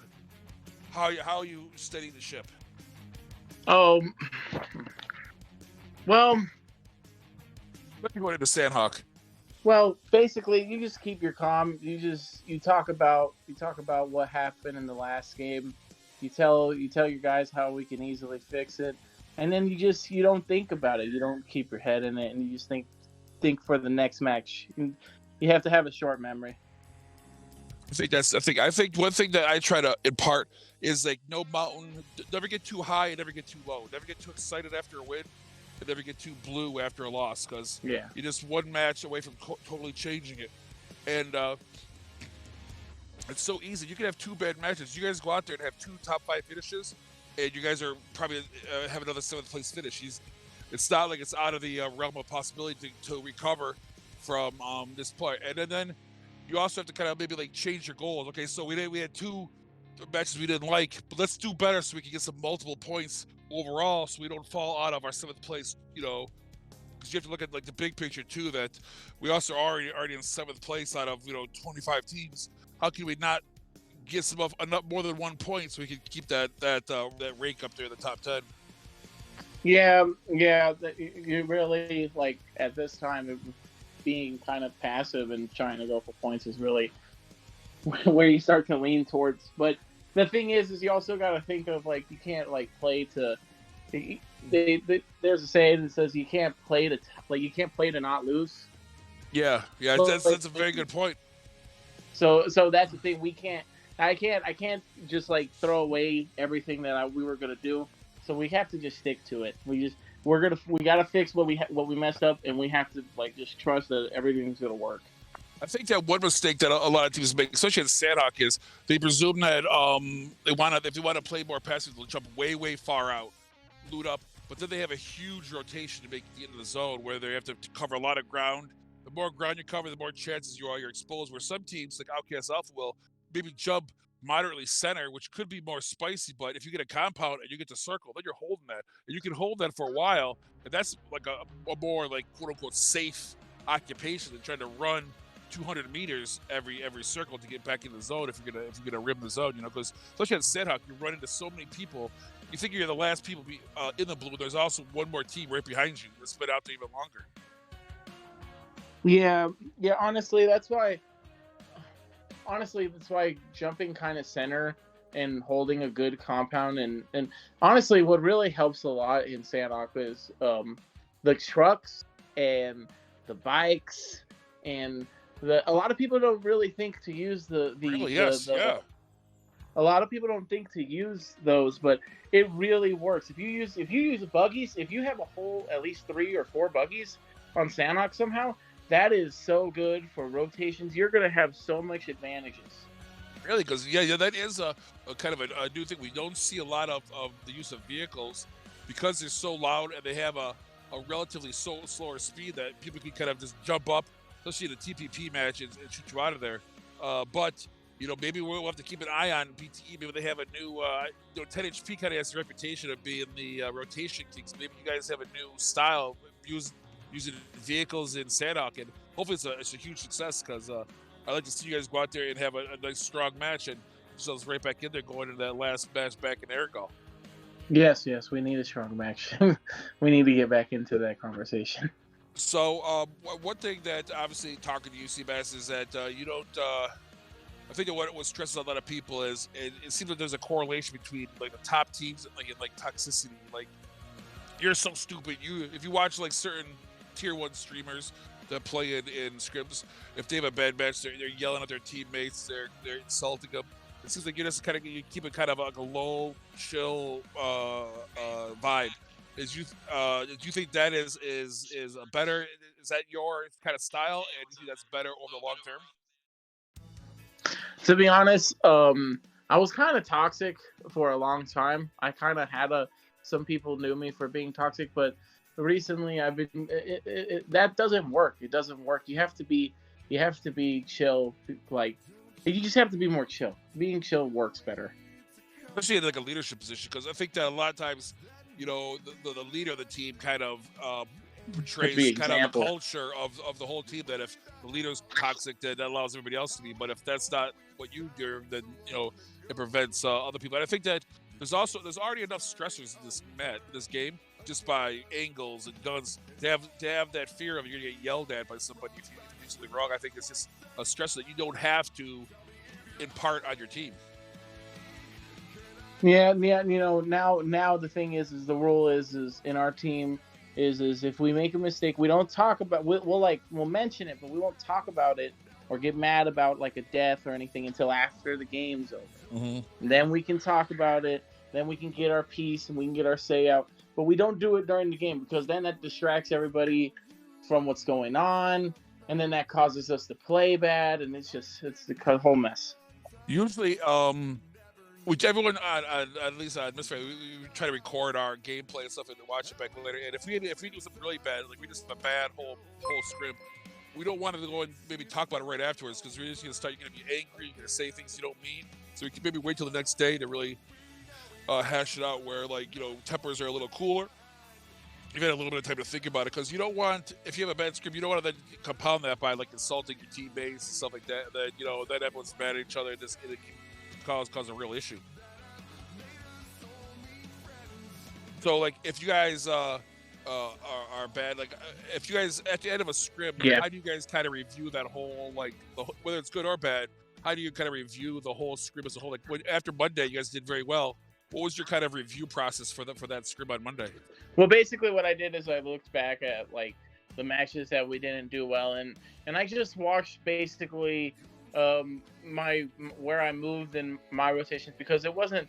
I was watching how because honestly it was my fault that we had a bad end because we had 3 good place matches, but the first match was bad because our rotations were bad. Seems like in these scrims, these OUTcast scrims you played a lot in, is that there's that 5th to 6th zone, 5th to 6th where there's maybe 14 teams left, and then in about 3 minutes it goes from 14 teams down to about 8 teams. And teams' ability to kind of survive that onslaught really decides if you're going to get 2 or 3 points, you're going to get 8 points. So I mean, how do you guys kind of deal with that 5th to 6th zone rotation? Hold on, Pickford. I gotta. Do they have a fourth? I gotta start this room. Yeah. I have someone coming in right now. He was just late. I'm sorry. Fine. Whatever he's Thank in. you, Brownie. I appreciate that. Yep. See, better make sure we that. I don't want it to be my fault because I've done it before, and I feel like such an idiot. So I'll let you guys go. We'll talk to you guys after match 3. Hopefully, you guys have a frag out in Sandhawk and do really well. Yeah, thank you. All right, see you. All right, I'm trying to update a command here, but we'll look at the scores here. I'll let you kind of run down the scores so I can type this, hopefully. Yes, sir. So in first place, we have Just for Fun with 46 points, but only 2 points behind T for P with 44 behind them. We have Tequila Shots in 3rd place. 4th place, a team currently in 1st place, SpaceX. And in 5th place, a team that this is their first night in these scrims, Quack Fu in 5th place. 6th place, we have Toxic Terror, another team that played their first time. And then Unzipped XL, a team that only scored 1 point on Monday, but doing well for in 7th place. Metaphor Black in 8th place. And then Metaphor, the English-speaking side of Metaphor in, what was that, 9th, 10th place. Ghost Melee, I can't even read that. Was it Ghost Melee Elite in, and then Misfire Aries, and then in 12th place, you have OUTcast, Bravo. So I can't, my eyes are freaking broken. But as you see, it's still with only 46 after 2 matches, it's still very close, like 2 points separating first and second. Any of these teams in the top 12 gets themselves a first place finish with 8 kills, 38 points. They're going to rocket themselves right up the scoreboard. Same with the teams that are on the other half of the scoreboard. Yeah, other half scoreboard. Let's look at that real quick. So that's going to be 10 HP, Autobots, Oracle, Misfire Zeus, Aurora, Outcast Alpha in 18th place. 4 kills and only 4 placement points over 2 matches. Then Villains, another usually high-performing team, not doing so well tonight. The Metamorphosis, and then Forsaken Gaming, talking about, surprisingly disappointing results, I guess. I mean, 1 kill and 2 placement points, 21st place. And then BTE and Nobody's Hero, basically, all in that same group at the end. So we're going to be going to Sandhawk. Let's see what could be different this match. Definitely be players landing closer to one another as we usually have. We have 92 players, 24 teams. So, this is a time where you want to hit the ground, get a weapon right away, and be ready to take a fight immediately if you have to. And then once your team kind of knows that you're safe, to keep going, they're going to continue to loop. But I'm hitting the ground, getting everybody at least some sort of automatic weapon, and making sure nobody's right next to us. Then going on and making sure that we can loop properly. Yeah, this is a rough map with this many real players because, I mean, although the map is small enough, you can jump anywhere you want to go. It's very hard to find a place that's going to be unoccupied. And as I say that, I'm looking at Tequila Shots all alone down there in the south, and also the Outcast Bravo team all alone over in Kampong. So maybe I don't know what I'm talking about. Metaphor also looks like they're alone. Misfire Aries alone. What's this? Misfire Zeus? They're alone at Paradise. So, and nobody's at boot camp. Nobody went to boot camp. Wow, I thought that Forsaken Gaming would for sure go. They went close to it, but Peep and Smiley from T4P are right on top of each other right off the bat, so they could get into it right immediately. I think that was let's land close enough that we can rush boot camp if we want to, but not land directly in there and kind of shave off a little bit of that RNG. And I think 3 or 4 teams may have had that same idea. Keep taking a few shots at that UMP. One thing I like to do if I get a little nervous is jump behind one of the camps, jump behind Camp Bravo or Charlie or Alpha in those compounds behind it, then loot up and then try to push into one of the camps if the team's in there without them knowing that we're coming. Yeah, it works especially well if two teams land in that location and they're shooting each other up, and then you just kind of sneak up and snag a few. Snag a few for yourself. So we got 21 entrants in this viewer giveaway. So 51 tickets though, so a lot of people, sure a lot of people getting your, multiple tickets. Yeah. turn your brownie points into tickets to get there and win yourself then give yourself about 2 weeks to get to learn how to use it, because I'll tell you what, the sensitivity is so good with these things. They work so well. The sensitivity is definitely going to go down quite a lot. Yeah. Just 100%. I had to change my sensitivity a lot, and then I continuously, as I've weaned off of like quick thumb movements more to gyro, I've just been dropping my sensitivity more and more. It's incredible how well these things work. Like, I mean, you don't have to do almost anything. It reacts so quickly versus you're using your oily thumbs or and pointer fingers or middle fingers, and there is that delay. But with these things, I mean, it's so fast. My one of my biggest appreciations of the claw socks is that it keeps your screen clean. Yes. Like, you know how many times I'm like, is that a person over there? But they're like underneath like a chicken nugget smudge or something, and you're like, oh, I can't tell. Not even that, just, you know, the oils from your hands or whatever. Yes, exactly what you're talking about. Yes, that is a good point. So these are like, it's like as you're playing, you're like microfiber cleaning your screen at the same time. So like, plus it's not transferring any of the. Oh. See, when anybody gets them, I always say you gotta give yourself like 2 weeks of really working on them before you really get figured out. You know, because the sensitivity is so amazing. That's probably fair. That's rough. Well, BT obviously not doing what they wanted. It gets set for an alpha team. Those are getting knocked out really happy at the finish. Now we got Godzilla versus Kong out here in the jungle. SpaceX and Forsaken Gaming. Trick is down to killed, but smoke right off the bat. Pain is gone too. Forsaken Gaming having a rough night. Yes, they are. The thing you were saying about the sensitivity, 100% that's true, but I would venture to say that's true anytime you make a change to your controls or your sensitivities anyway. Yes. You know, like it's gonna take, depending on how much you play, it's gonna take 2, 3, 4 days, a week, 2 weeks, whatever, until you keep dialing it down a little bit more, because you can't believe how sensitive the weather works. So it's almost like if I had just dialed it down a lot right off the bat, it probably would have been a shorter learning span. But I was so like, I'm going to do that a little bit, and then it was better if I had just really brought it down. So you can't.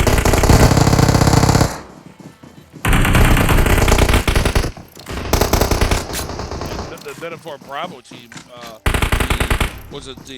Chachos robots. And now OUTcast Alpha taking out the last 2 players from Forsaken Gaming, but they're going to be right into it with SpaceX immediately. SpaceX was tracking down those players themselves.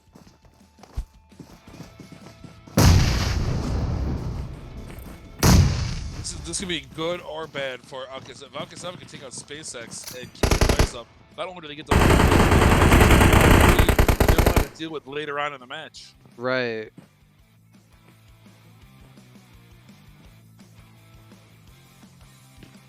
They do have Junie kind of isolated, but because of the Overwatch from the rest of SpaceX, it's going to be hard to try to get an angle on him, I would think. Being to the right of Junie is really keeping him, like, safe. if anyone pokes out to try to get to Junior Yeah, I and was Drago's okay. over there to take him out. I was wondering where the fourth player was. I'm like, I know he's floating around here somewhere. I think that's split between Junie and Drago right now. Oh, but Junie does eat a nade. Oh. And now gonna have to try to fall back and hope his team can make something happen quickly so he can get picked up.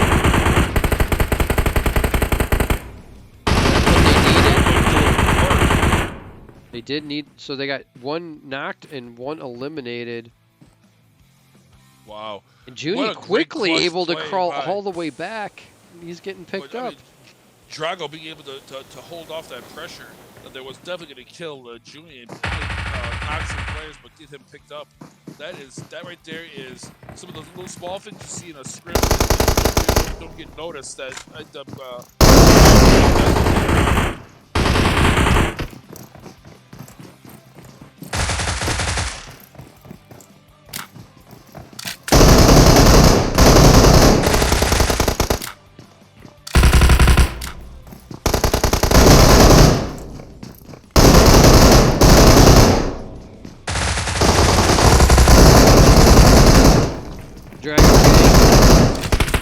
Brownie knocked and thirsted that quickly. Did take quite a bit of damage in the process. But he does have his teammates here to back him up. And not only is this rush by Junie and very, very effective, but it gives the chance to get picked up and healthy. So they're not being overly aggressive in their push. They're just kind of trying to take any shots they can, but not overexposed to themselves, not overextending, just not running in their crazy style, trying to just kill everybody. They get it nice and slow, allowing Gato and Giuliani to get healed up and now come up behind him and help them out. This is a great gameplay, squad gameplay by SpaceX against OUTcast Alpha. Yeah, working together for sure.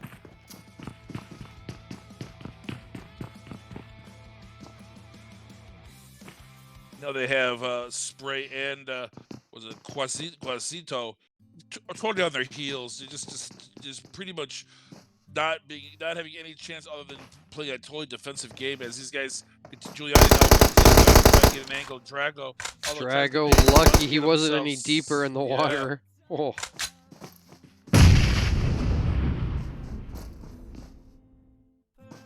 But as you said, wasn't extended so far that impossible to get picked up. Way up on the hill. He's going to need his team to push this and finish him off just like that. Now they can go get him picked up. There you go. Junie, knowing that the two of their players is knocked, he's going to have to finish this as quickly as possible, making that push to get the finish now, being able to have plenty of time to get Giuliani while Drago's not picked up. And so that was some great gameplay, knowing exactly when to turn it on, when to turn it off, when to push, when to hold back. I'm sure Junie, if Giuliani had not gotten knocked there, Junie would not have been that aggressive, but he had to get in there and finish his match, or die trying if he wanted to get to Giuliani and pick him up. For Pokemouse, we'll go and check in on Metamorphosis here. They do have a kill by Poppy Mad, who we did see get taken out extremely early. I think that was in the I don't know which was that. Erangel? Was that the first match? It doesn't seem like it, but I know the night's been flying by. But yeah, they're on the move right now, getting the zone.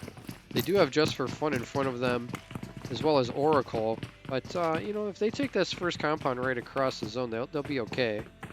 At least for now. I did want to read out too. I do have alerts.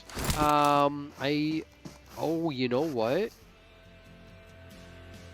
Yes, I think I do have alerts, but I bet I have them turned off on my headphones. So, let me go back here to Chibi with the 100 bits, Ligma with the follow, Man's Too Good with the follow, Nancy HD's with the follow, Planet FTW with the follow, Gibson 2710 with the follow.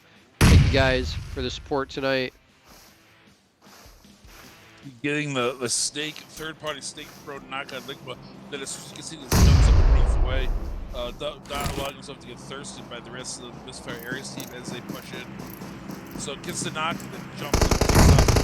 They're going to be focused on that, and he's able to get escape versus trying to get a thirst and or trying to get a knock when all 4 members are pushing him. So smart on Luigi's part.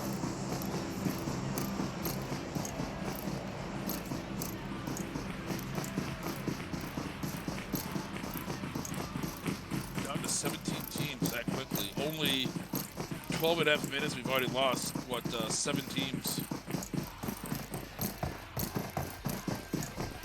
Now Metaphor, Alpha, the only team currently in boot camp. All right, I think I will have audio now. Get rid of this.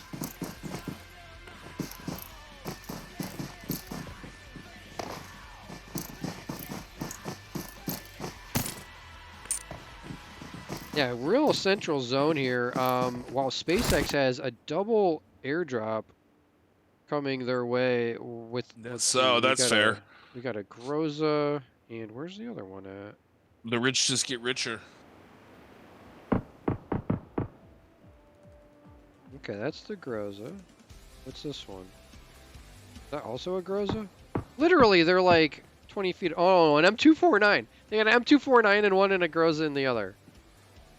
Okay. Legit.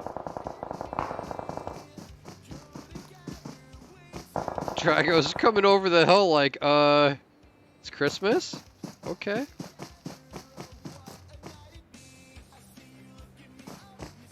Looks like he passed on both.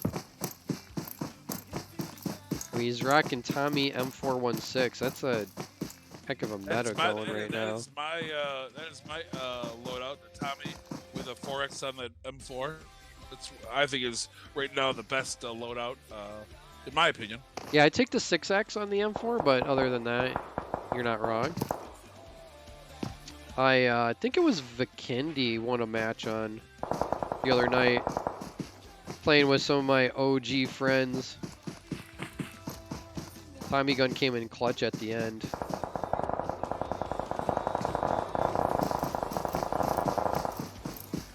I'm still trying to save up to 10,000 points on your channel so I can play with you. Catch me when you're streaming.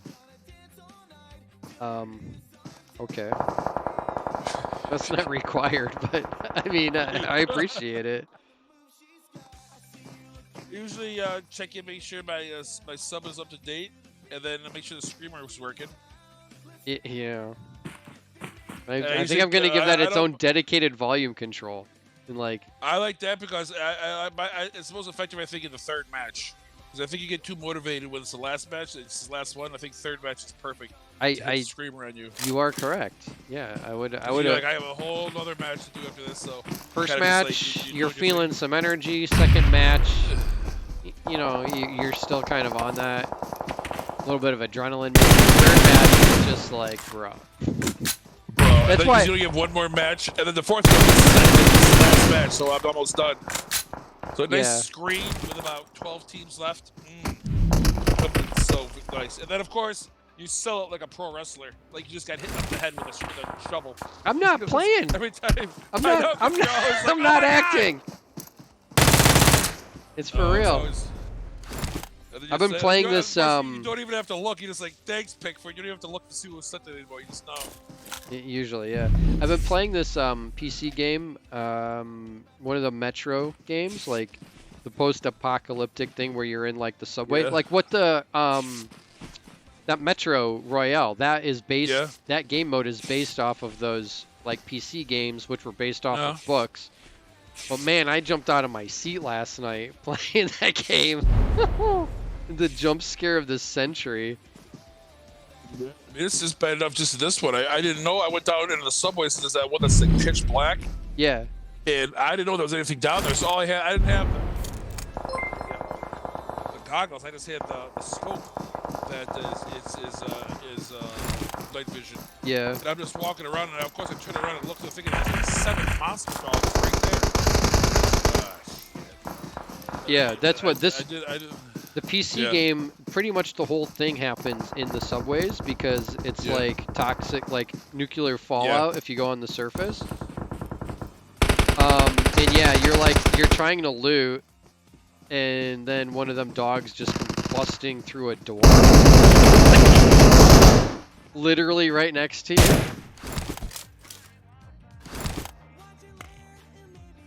Let's see. Just for Fun has 8 kills already. They're having a very good night. Not a team that we see like, you know, at the, you know, elite level all that often. They are a good team. I don't think we don't see them that often. Their team doesn't play that many matches. But when they do play, I think they usually do play pretty well. Well, and when the season goes on, it's because they didn't even show up for the first match. So even if they do very, very well, they're only going to have, you know, the scores of 1. Yeah, if you don't play the FPP, you have no chance. I mean, in season 1, the best team that didn't play all the matches was 13th. So this kind of tells you how difficult it's going to be successful. It's going to be almost impossible to top 10 without playing all the matches, in my opinion. Like we did the math and we figured out that yes, if you only played half the matches, even first place, everyone, you still played probably fifth. But I mean, right? Yeah. And now we have teams we haven't seen. Like we have a New Hampshire team that has done very well, still in it with 11 teams left, plus Villains playing strong. Aurora still in there, Mena 4, SpaceX, and Just for Fun. Metamorphosis is still alive as well. Metamorphosis, there you go, and Quack Fu. Johnson, one of my longtime friends, actually in game, he's going to be using bandages and first aid kits as he walks his way in the zone. And this is the 5th zone, so this is the last of the zones where you can actually live inside of it.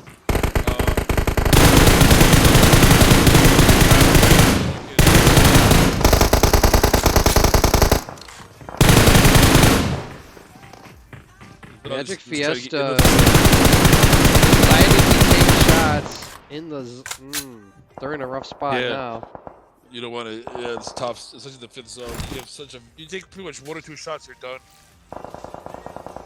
We'll get this first aid kit off because of the boost, but I'm not sure what their play is now. Because right where you shot those players is exactly where you need to go.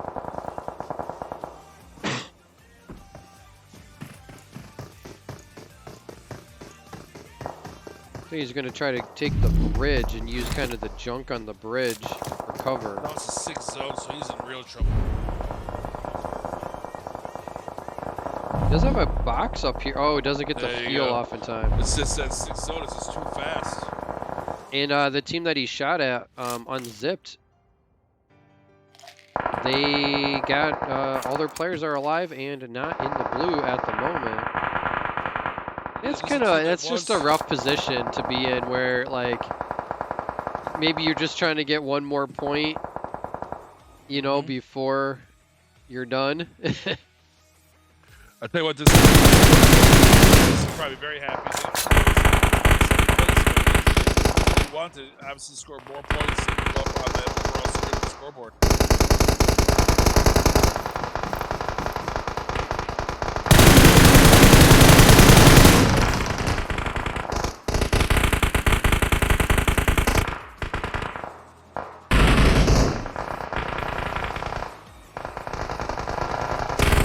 Check in with SpaceX. Holy cow! 15 kills right now. The boys are hungry. On top of that hill, just raining hellfire down on everybody trying to come up the hill. Sometimes that works out. It does. It's working out right now.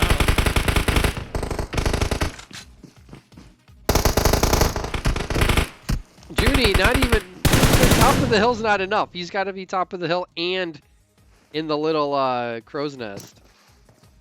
It can be a dangerous grenade catching facility if you let people get too close.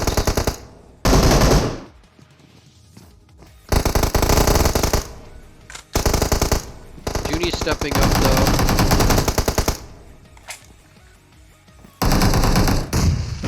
And there you go. There's the nade I was talking about. Chili able to get close enough behind the tree. Drop a grenade right on him.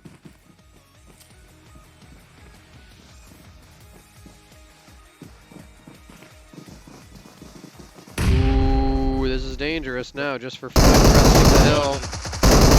Aggressive, hyper aggressive. And that's going to be it for SpaceX. No, Look. it's not. Hold on. Just Drago's relaxing. still up. My bad. I saw the knock players go to green smoke. They were just finished off. Like simultaneously finished off. So I thought that the team was out. But Drago's still here. And he does get a knock on Chili.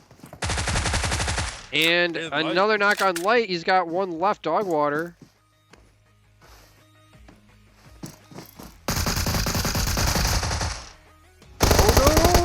Oh, he gets him! Holy cow, he gets him! I thought when he took that thirst, I didn't think he was going to be able to survive. I figured for sure Dogwater would spot him out, but here we go, Drago collecting for SpaceX. But Ruiz able to finish him off. No, Barely. This is 1v1. The level 3 vest, completely red, but that was the difference there. 2 players left. We got Team 19, men of 4. And Unzipped?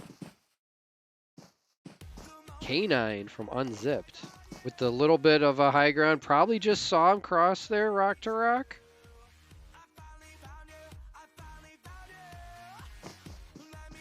Definitely can hear the footsteps now. Most definitely.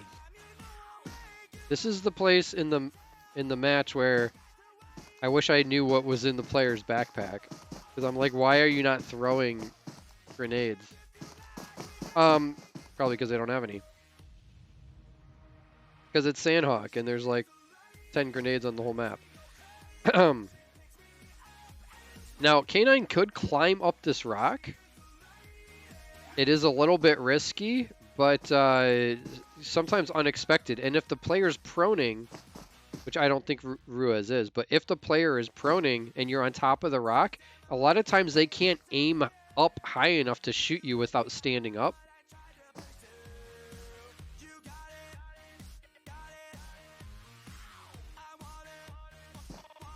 The standoff of the century right here. The place. Alright, I'm gonna go make a sandwich. I'll be back. Now, so K9's been at this rock. Ruiz obviously knows. Oh, there you go. Nice move. Ruiz tried to pre-fire where the thought K9 was, and I think immediately went to a reload. I don't know because I wasn't spectating, but just from the animation, from what I saw, it looked like they went for a reload, which is kind of like a habit that players have. As soon as they shoot, then they go to a reload, and K9 able to use that for the advantage. Excuse me. Use that for the advantage and finish off the final player standing in the way of the chicken dinner. So Unzipped with 5 kills grabs the chicken dinner on Sandhawk. Men of 4 with 3 kills comes in second place. SpaceX. Holy cow. Drago with 13 kills. 20 kills for that team right there. SpaceX showing why they were so highly regarded in the preseason picks by the smart commentators. Anyway, just for fun, coming in 4th, staying consistent there in the top 5. Let's see, they had Chili with 7 kills, Dogwater with 5, so they had 12. They had 15 total. Tequila Shots in 5th.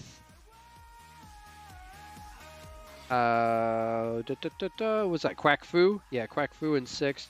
Villains in 7th. So Villains having a lot better performance there than they had earlier in the night. So that's good to see them kind of getting back to form. We had Outcast Bravo consistently doing well tonight as well. Nobody's Hero in 9th. Metamorphosis in 10th. Aurora in 11th. So Metamorphosis cracking that top 10. Aurora just on the outside of the top 10 looking in. A bunch of misfire players in here, along with Oracle and Ghost Melee Elite, kind of middle of the pack. 13th, 14th, 15th. Thirst for Points going out in 16th. That's their worst performance of the night. Might really have an effect on where they're at on the leaderboard. Forsaken Gaming continues to kind of underperform. They got one more match to kind of see what they can put together. And yeah, we'll be back to talk with the 24th finishing team right after this.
All right, we're back with the final segment of our deep dive with Blunt Trauma Esports, a team that's been around for a long time, having a bit of a rough go tonight.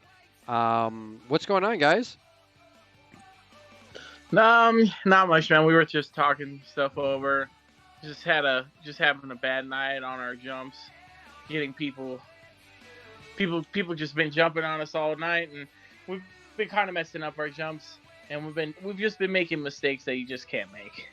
Yeah, I did kind of make that comment as we were in the plane on Sandhawk, like with as many people in these rooms as we have for the HyperX Scrim Season 2, Sandhawk can be a tricky map to find a clean spot to land.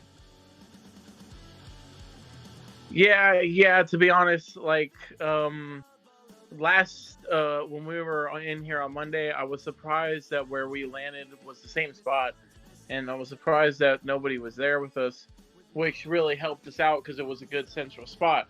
But this week, as somebody did land with us, and we tried to rotate out instead of take the fight, because as you've seen, the first fight hasn't been going well with us, and there was a lot more teams that were up north, and I did not see them going up north, and that was probably my fault on that call, and that got us killed. So Yeah, it was. now- It was now- surprisingly too. Like, if you should go back if you don't go back and watch the VOD, because the amount of teams that were able to jump to relatively big places and they were all alone was like shocking to me. Like, I couldn't believe it. So it's always, and I wonder if you're talking about that jump spot, how it was nobody there on Monday and then people there today. Maybe someone did watch the VOD back from Monday and said, oh, you know what, that might be a good place to jump. Yeah, you know what? Yeah, that's the thing I was talking about. It. You know, sometimes you just you gotta switch up your jump spot. So, you know, that's what you gotta do. You know, sometimes you just gotta change stuff. You want to stick to something, but sometimes it just doesn't work. Right. I'm sure Pickford has some actual good questions for you. I was just kind of No, those- going those off of what I actually- was those actually observing right there. That's actually good. I mean, well, you said it. You know, it's It is. It's almost like you get to the point where it is what it is. You can't really make an excuse, whatever, without having the best event, but it's not over yet. You can still have that last a strong match in Erangel, and maybe if you do really well, you can rescue the entire night. So what are you really looking going in and out of this last match Erangel match? You guys know so well.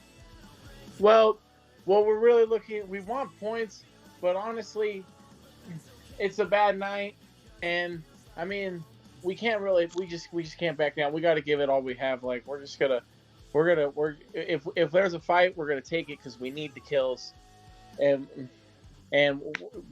we just need to get good position and be able to rotate and not die on rotations, and we should be able and win our fights, and we should be able to do fine and gain some ground back at least. I tell you, I can hear the frustration in your voice. It's just that those rotations are just doing you so dirty. And it's if you could just get past that, you can get so much more work done overall. So I feel for you going in there. But like you said, you have to go in there for this last match because you're looking at big picture too. You still have a seventh place finish. If you can score some points, it's not like it's you can just give it up and you go home and call it a new script tomorrow. All these things add up, so you kind of have to keep trying to go back in there and try to get as many points as you possibly can. So when you're going in there talking to Shinu, the rest of the team, going into Erangel, say we just got to get. How do you kind of explain it? We just need to do as best as we can, just get as many points as we can, and then call it a night. How do you kind of explain that to your team? Well, the thing is basically what we need to do is we just can't overextend. We just been making a lot of dumb mistakes. We just got to go back to the fundamentals of the game and just play, and just relax and play and have fun. We're not having any fun, so we got to have fun with it. We're getting frustrated. We're making bad communication calls. Like it's just a bad night. Stuff happens. That happens. Yeah. Sometimes is that what happens? Sometimes it is what it is. It's just a bad night, and you can kind of Friday's only 2 days away, so maybe if you can just just get out of here with as best as you can, and then move on to Friday and see what that brings you. So I guess as you finish up, I'll let you go. But where are we gonna see you? Are you guys gonna take over and go aggressive in this last match, or what are you doing now in this last match?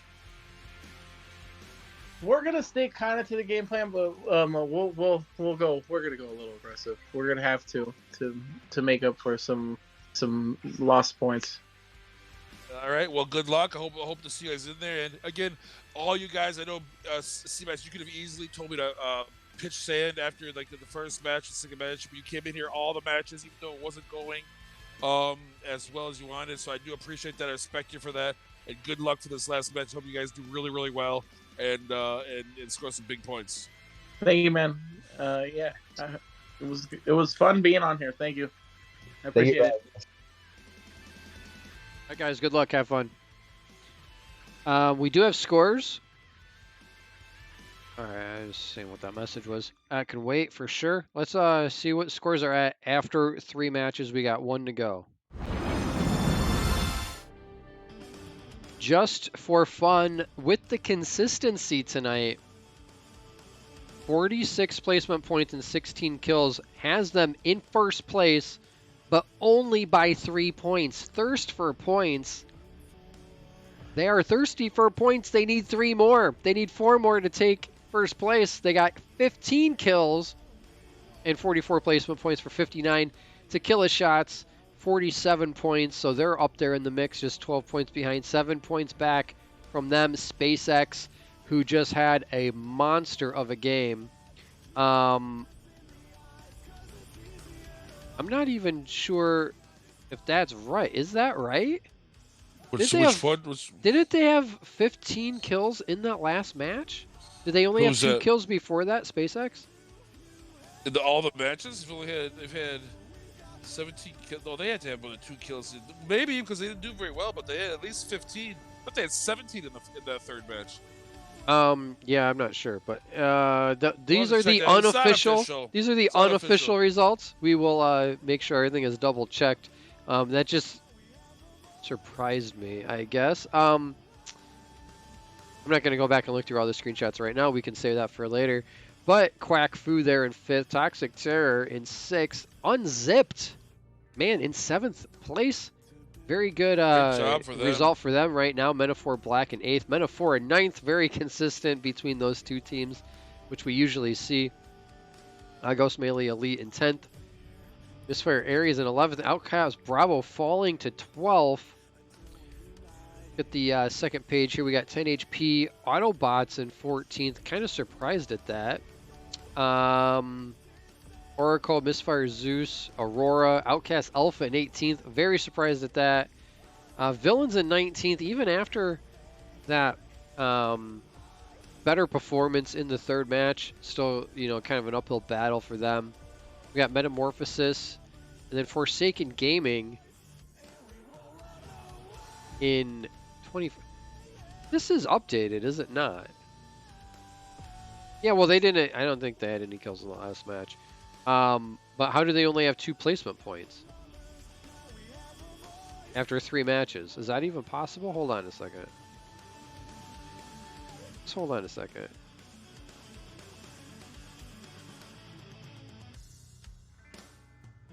Oh! For some reason, my thing did not refresh. So, okay, Forsaken Gaming does have 3 placement points and 3 kills, but still 22nd place. So we got them their placement point, but it didn't really help them out all that much. Let me go back to the first page here. Just make sure that we have the most updated information that we can get here. Hello?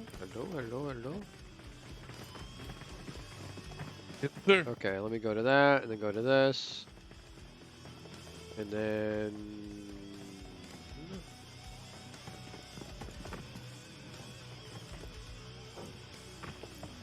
Okay. Sorry about that. I'm trying to do this without having a big transition. Okay, this is different! Okay, that makes a lot more sense. SpaceX now showing 37 kills. Which, okay, Yeah. this makes a lot more sense. That pushes them up to 2nd place. But Just for Fun does have a pretty sizable lead. 93 to 79. Yeah, 14. 14 points. It's not unsurmountable. So I apologize for that. This is supposed to refresh itself. We'll work out that kink or bug or whatever that was. Pretty sure this is set. Here, we'll do it that way, and then it will for sure refresh itself, or it should anyway. So yeah, Tequila Shots then in 3rd, Unzipped in 4th, even better. Okay, that makes more sense because they had a really good match on that Sandhawk match. Thirst for Points then did fall to 5th because they didn't have a very good match in Sandhawk. Okay, that makes a lot more sense. I'm glad we caught that, Pickford. I'm glad we're on the ball. All right, We are 2 geniuses. let's go check out the layout for the final match. All right, as you can see the plane pad there in the lower left, we started out right over Georgia Pole, and we're flying straight down, kind of splitting between Multipower and Novo. A little bit closer to Novo, but looks like 10 HP. It's a pretty safe plane plan for people to get to compounds they want to get to, and not have to use vehicles right off the bat. Then rotate into farther up, depending on Naya, Mansion, Prison, the Povka, stuff like that. Yeah, for sure. We got Ghost Melee Elite doing a split drop here on the west, but looks like Toxic Terror is going to be in the area with them. Holy cow! What's going on up here? Look We at got this old school. Look at this old school Alpha team. It's got Death and Bison with Jay and Brownie. Wow. Only if C-Dub was there, it'd be like the AARP team of the AARP OUTcast team. level. Why is Aurora in South George? I don't know who allowed that. I don't know. The quack team, and now it looks like how long before Blizzard directly down into the military. And Obviously. And not only, hold on a second. There's some shenanigans going on. Not only is Aurora in South George, Devour from Villains is on that squad, and Villains is right here with them in South George. Villains has already killed Luis, so. Or did he? Hold on, let me switch. Yeah, he's already killed Luis. Did he not get into the right spot or something? Like, I don't know. Did he decide to play? He's going to play with Aurora this last match? You know what? He wanted to hang with the ladies, I guess. I don't know, but trying to figure out it seems a little sus that the player from one team who's on another team, and then the two teams land right next to each other. Now they are fighting; they're not teaming or anything, which would be, you know, a potential concern. And Zeus are pretty much getting into it right now. Yeah, I did see there was Godzilla being so far away. The rest of the team is dead because they're all this thirsty. Godzilla's all. I don't know why Godzilla is over here in this house by himself, but the entire team is dead to metamorphosis. There was a buggy knock. Did Villains got taken out by Aurora, but now there's an immediate follow-on fight. This is going to be Quack Fu. We just heard all the shooting. Godzilla tried to get there in time. Yeah. So I did see. Where's that fight you were talking about? Metamorphosis and misfire. It was south of Yasnaya. Godzilla just peeled out of Yasnaya to get down there to try to save Gizmo. He's the only one that's knocked. He's not. He's almost dead, and Papa Mad is coming around to finish him off. Gotcha. I did see Tube with a vehicle knock right at the very, very early on in the match. Could be. So I think all four of them landed. They thirsted one of the meta guys. The other, it was to finish him off. While Godzilla was over in Aurora. I think now it's Godzilla just going 1v3 against all of Metamorphosis. No, he's like, so long, suckers. I'm gonna stay alive. Or at least go over to this compound. Well, now Aurora in a pretty rough situation. It looks like Glitchy and Capu both got finished off. Luxera just had to pick up Devour, who I don't know. Either yeah, I don't know. At this point, it doesn't matter. Like, whatever. If you're in this, here's the thing. If you're in this slot, this team is getting the points. You know, that's the way it goes. But the earlier in the night, Aurora did have a different Villains player that was playing with them anyway. So maybe they're just cycling through for subs or whatever. It could be.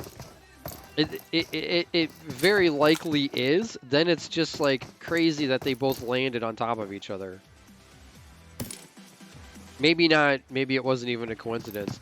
Now, you were talking about this kind of the OGs here in OUTcast Alpha, and look where they're at, Zarky. Yeah, that's what they're gonna go to Zarky. Then they're gonna push down either onto military. They're gonna push down to military. Probably, I'm gonna say in 3 minutes. That's what, oh, here they go. They're going right now. Never mind. I was wrong. They're gonna play some old school OUTcast Alpha. They went to Zarky, got their gear. Now they're gonna push all the way down to military and get themselves some compound. Either on military if they think it's gonna go down there, or down by like farm in that area. And hold off. If I was a betting man.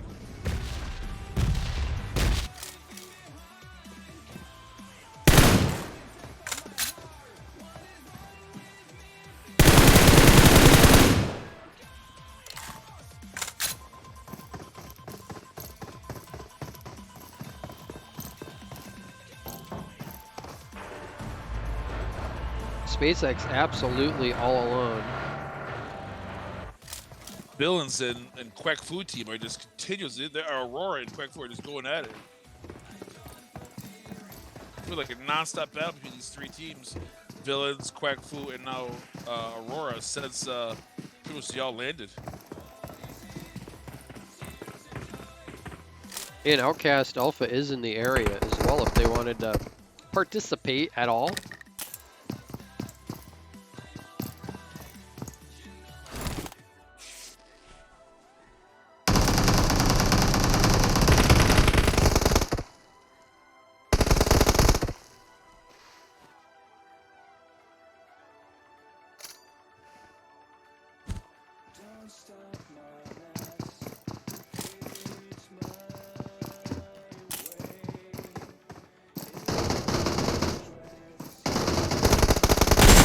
Oh, a little bit slow on the rip there, Alexera. Yes. I Was it the last stat? Is it so Yeah. Fu, a team like I said, finished it in the mouth. They have they lost one of their players. Still have 3 if they can get Quatch back up. That shouldn't be a problem. And well, 3 players plus 14 kills go into it. But we have not seen only a few times ever in these games before. But we're being very successful in this match. But let's see, are we going to see it more than once? That's a bigger question. So Forsaken Gaming does show up to the 4th match with 4 players. Payne has already been eliminated, however. But this is and they went to a normal location that we would expect to see them too, like that kind of granny house compound, the east of Ferry Pier. No, they're like kind of trying to do the same thing that Tequila Shots. So this is, are they gonna both try to camp this like? Because Tequila Shots is committed to it. I mean, they're on that bad boy, just like we are here. They got the Overwatch with Rezik and Broda up there on the Watchtower. They have Tryhard and Scotty on the bridge, but then they have Peep and those guys doing the other technique, which is kind of holding that other side. So not only do you have to worry about when a team goes across, they're gonna have to go through hellfire to get through all 2 teams, but you're also gonna catch rounds from each other while you're shooting at the team that's going over this bridge. I want to see what team is going to try this gauntlet, as it seems like most of them are going over to the other side and try it over there first. Although SpaceX is at the end there, and it looks like they're going to be putting some rounds on T4P as they come across. Yeah, I think they were just taking some shots at Metamorphosis as well. Vito is weaving and diving. He finds a crate. He tries right past the crate. He says, "Oh, hello. Thank you very much. I don't mind if I do."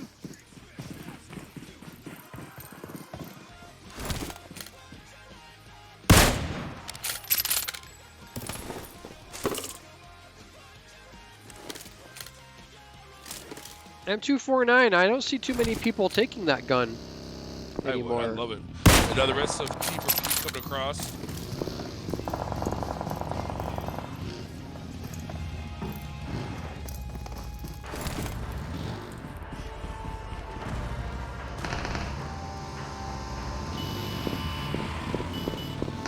So it looks like SpaceX is going to chase after him. Looks like SpaceX is going after him.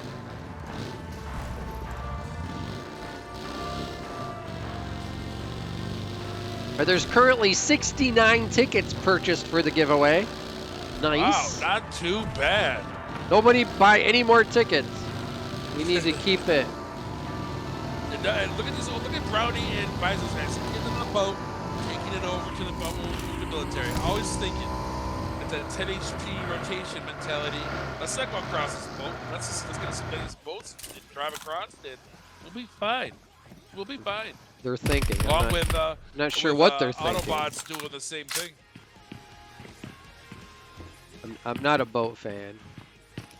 Well, I mean, I just like the fact that they didn't decide to just drive across. They went out and got some boats over there on the west coast, and now taking the slow, literally taking a slow boat to China, trying to get it to. I mean, honestly, I wouldn't be a fan of driving over that bridge either. So. That's a good point too.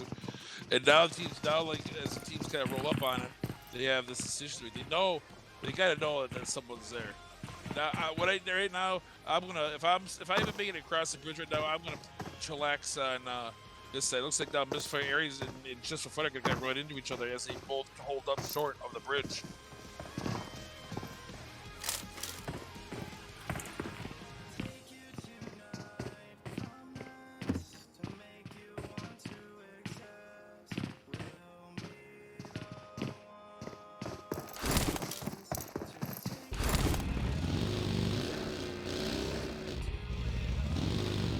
See, Just for Fun, having a good night.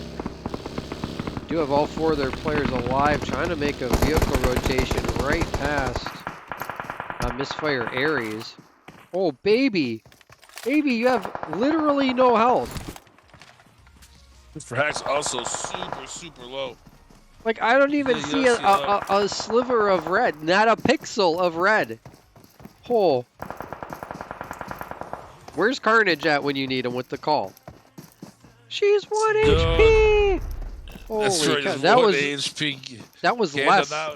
Point 0.0001 HP right there. So if someone like looked at her wrong, she would have died.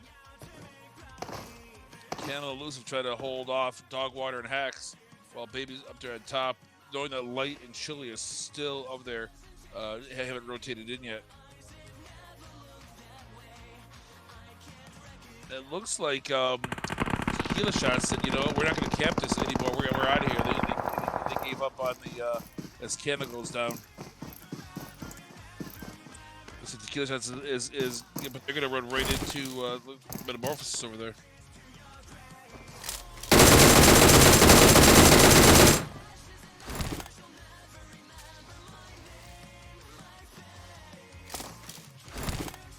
Brownie's been trying to use this first aid kit for like 40 seconds. He just can't hold still long enough for it to finish.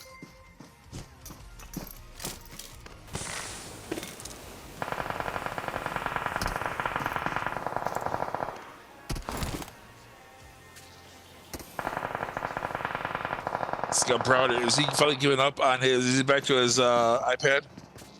I don't think so. I don't know. I'm pretty sure that the switch to the phone was a committed switch. Not to see, because I know that based on that whole other issue that they didn't have control of the spot, so it went to the other players. He's not playing it obviously in PMCO, so that was his whole point of playing. Yeah, well, maybe that's a good question. We'll have to ask him when we find out later. When this is done. Excuse me. Toxic Terror on the rocks. You have and then right next That nade did not make it over. Whiskey taking an interesting path. If we can find a way up. Is that a third party? No, that's Jay. Okay. From the backfield. Oh, that nade could be good. Oh, it went too far. Fall down, Norm. Don't fall down there, Norm. From Toxic, you can't get back up. Whiskey's already down there. It's so hard to get back up there. OUTcast knows where they're going. They can go up and down where they're at. You could be like mini shit.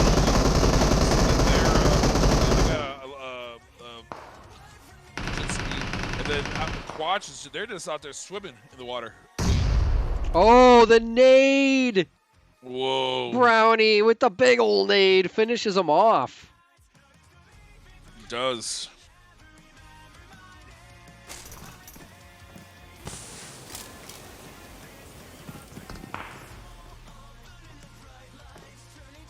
They did lose a player, Death.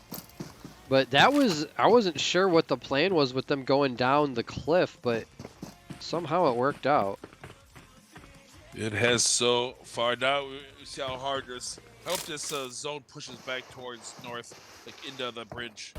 See, we have to fight on the bridge at the very end. Yes, I do too. SpaceX just chilling right now, though. About right next to Team New Hampshire.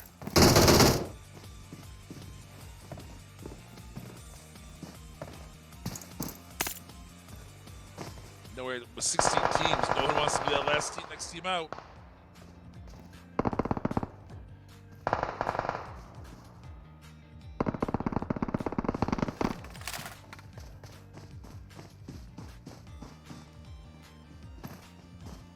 Now, wait a second. What's going on here? Giuliani's in chat buying tickets for the giveaway. Like, how relaxed is this man right now? Giuliani's just like, we're sitting here waiting. Okay, everybody got their ticket spot? Okay, nope. Okay, let's get that done. His screen's probably getting smudged up, and he's like, I could really use some claw socks. Giuliani's just looking out the window. He's like, all right, got my tickets. Okay, now I'll look out the window. All set, all good. Okay, now moving around. Everyone knows I'm old school because I got my season 2 outfit on.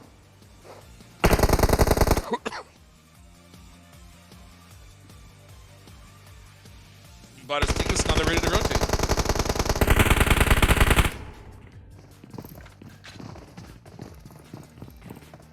Well, there you're going back towards the bridge. Wow, SpaceX Yep. literally has like a walk to the kitchen to get into zone right there. New Hampshire, the misfire area is just like right on the very edge, just hold that down. But the only bad thing is that if someone sees you from the bridge or that area and it's go through there, it's gonna be very hard to get out of the way of getting top. But it is pretty far. Right now, it's gonna push across the water, or either in it, you're gonna be very difficult to rotate out of that rotation. But here comes, look at just for fun. Look what they're gonna do. I love Yeah, I this. was just wondering if they're going east. They're They're gonna like- say screw it. It's only the third zone. We can handle it. Got Stillis over there. Boost up and hit it.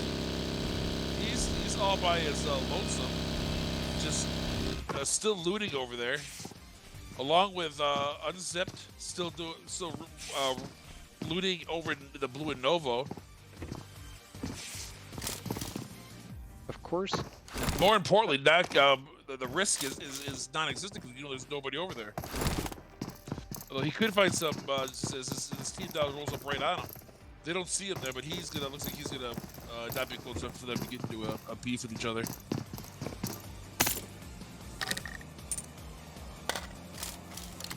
Can't even hear that buggy drive by. As everyone, it was 16 teams, 45 people. Man, this is the time where it's but you don't want to be that makes that mistake and gets the team knocked out. It's just so close to when this circle closes, the teams are gonna start getting knocked out left and right. You just want to stay alive. The south circumference of this zone is just dotted. Holy cow. Oh my goodness. Metaphor, Outcast Bravo, Autobots, Thirst for Points, Outcast Alpha, Bison just is he the only one Just left? He's not even Tequila? in the zone. Tequila He's gotta figure out Shots. what he's gonna do. Bison just rotate or figure out How, something. 'Cause how did the rest of them die? I didn't even see that. they got to do it BTE and the team that Outcast killed. Who was that? The guy to do it with the tequila shots. They were all kind of battling it out. And still, the Quack Fu still just in the middle of the water swimming. It could have been BTE because they do have two kills for BTE Could be, right yes. now. Yeah, because Thirst for Points has 0 kills, so it wasn't them. They're the only other team right close by. And they're going right to the edge. I think if they're going to try to keep, if they know that those guys are rounds on Quack Fu, whatever, Quack Fu, and put some rounds on those guys. Bison spotted When they do pop from their heads range, but luckily Tryhard has a Bison with a 4x, so we can't hit anything. up. Bison getting shot at with a Bison. How poetic. The problem for Bison is everyone's looking at him and he's dancing around in the open, not in the zone. So, I mean, whether or not the PP-19 is good for range is not really the issue here. The issue is, where's your car, Mr. Bison? Well, yeah, they came out from the boat. They didn't have a car. They came out from the boat and he climbed up the cliff. So Well, he was stuck. He's Sans boat. here's his Sans car. here's his car right here. And there you go, a little bit closer to the southern bridge. State Gaming just living on that bridge, on that northern side of the bridge, just loving life, just having everything they need, knowing that they can protect in front of them or behind them. Yeah, I think State Gaming this has is a really nice spot. This is quite the interesting zone.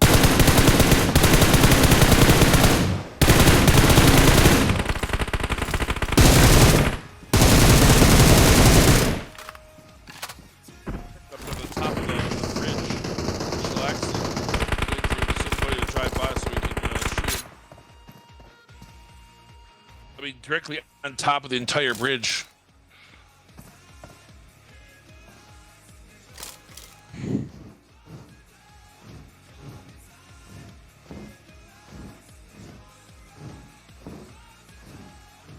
That is an interesting position Trick has.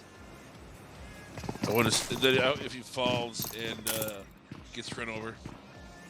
I wonder if you fall into the water from there, if you live. Oh yeah. I mean, in real Oh! life, no, but this game, oh, who did he just blow up? He blew up a boat. He blew up a boat. It was misfire. Oh, misfire! Blowing up out of the boat, trying to be slick. See what now? The best play would have been to not be in the boat, be outside the boat, outside of it. Oh Like, my! swimming. Look at how he's. New trick? Yeah, look at the now he's got cover from the beam on his left. Yeah. He's he knows what he's doing. Okay then. School time, boys and girls. Yeah, you're learning. I'm not sure exactly how he got up there. I mean, I've seen it, but I didn't know you could prone up here and have that much cover. Is the jump from climb up the side? Is that jump and grab out of the berm? That's the Yeah. hardest part. Yeah, because if you miss that, don't you get knocked when you fall? Yeah, well, no, you'll fall, but you'll lose like half. But you have to go all the way down, heal, try to do it again, and it's a hassle. If you can get it though, you're right up here, like on top, with cover and concealment. You know, I haven't played the power suit mode, but apparently that's the thing now. Is like you get these upgrades and you can do jumps and things that like shouldn't be possible. You can get you fly up in the air, yeah. Like crazy flanks on people because they're not expecting you to just be able to jump into a two-story window. I don't think I like that. Like, I don't know. I'm too much of a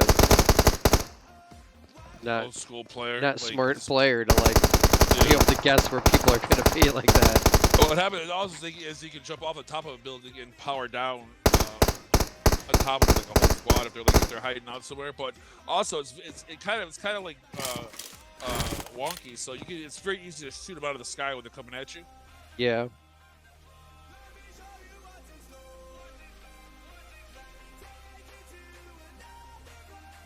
That used to be what the heck? Just a 8x scope levitating here above the water. Is Trick getting more kills? Where you at, boy? I think is shooting. Yeah, unzipped. Unzipped is in the compound of the like southeast.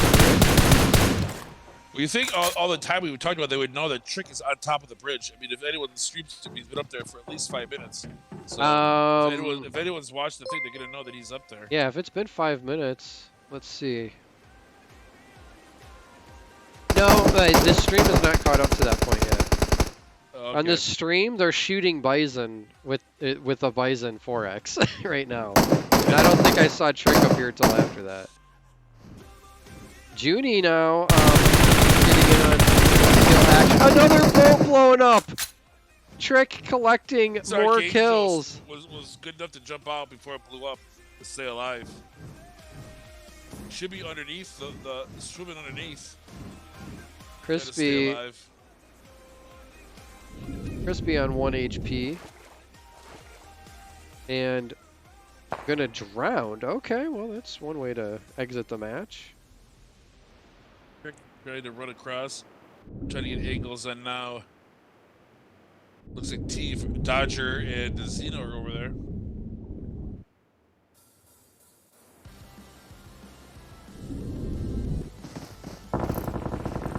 Giuliani with 0 kills.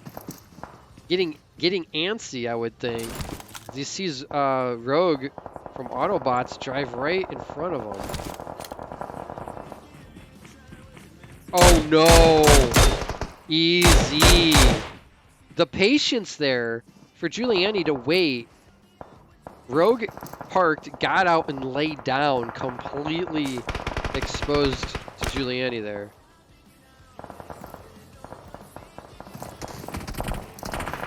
Samson with an A-dub. Can she get to the rock? Barely. Oh, and then she gets shot from a completely different angle. From Trick! What? Trick, you big bully! What are you doing on top of this bridge shooting Killing everybody everybody. in the lobby? Bridge campers. This is bridge camping, baby, to like the 100th degree. This is insane. Everybody on the bridge. And no, I don't know if they don't know he's up there. They just can't see him or what. Well, if he goes on that inner beam and lays down, nobody on the ground is going to be able to get an We angle. almost fell. Logan Gaming, You thanks almost for the follow. I've got to, oh, I know why I don't have audio for my alerts. Let me fix that. He's climbed to the very, very tippy top. I like this.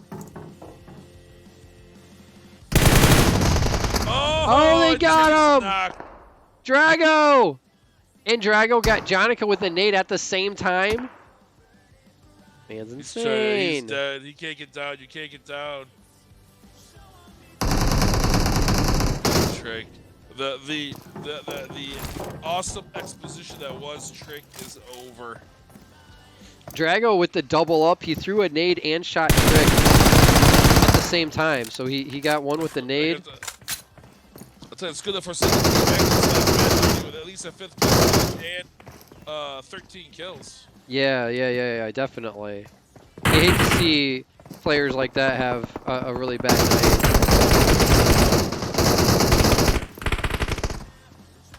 I mean, it's good for the competitive nature of the Scrim series, but still, you hate to have people, you know, not have a good time. I know that the Miss for Aries team was definitely by Ooh, Trick. Drago gets another one with the nade. Yeah, we got a 4v peep. And Peep just gonna get out angled as he's standing behind a pillar on the bridge. And that was a very exciting, fun last match to watch. That's only gonna do so much. SpaceX. Is this gonna be enough? Let me let me disable the celebratory gunfire. Will this be enough? 10 kills in first place. It depends on how Just for Fun did, and I don't see Just for Fun in the top 7. So I'm gonna predict that SpaceX probably won. I'm not gonna do any math. I'm just gonna predict with a 40-point final match there that they probably did win the night. Which, if they did, that'll make it 2 in a row. Forsaken Gaming, they're in like 21st place right now after 3 matches, but they just got 2nd place with 13 kills. So kudos to them. Trick dropping a big one there with 9 kills, showing us how to use the bridge. How to bridge camp like a pro right there. Unzipped having another pretty good match. They've had a great night. Only 1 kill, but they did get 3rd place. Autobots in 4th. Ghost Melee Elite in 5th. Yes, I heard the alert. Misfire Baby now following. I didn't have the monitoring turned on the alert, so it wasn't sending it to my earphones. So, everyone, including Baby with the 100 bits a while ago, thank you. We'll go through the alerts here in a second. Where were we at? OUTcast Bravo in 6th, and Thirst for Points in 7th. I think I already got that screenshot, but we'll grab it again. Go ahead and get the rest of the screenshots, and then we'll get on with the rest of the show. I'll make sure you guys stick around for the post-game wrap-up, and then we will be sending a nice raid to somebody if you can hang out for that. You know, we always like to raid streamers to help them out, and it does make their day. I'll tell you what, if you are streaming and you don't have a whole lot of viewers, and then you get a nice big raid and a lot of people come and chat and help support you and all that, it means a lot. So stick around for that. We'll be right back after this.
All right, guys, thanks for hanging out with us. What a great night of matches here in the HyperX Scrim Season 2, the second day of a lot of days to come. It's an 8-week Scrim season with 3 nights a week, 4 matches per night. So a lot of PUBG left to be played.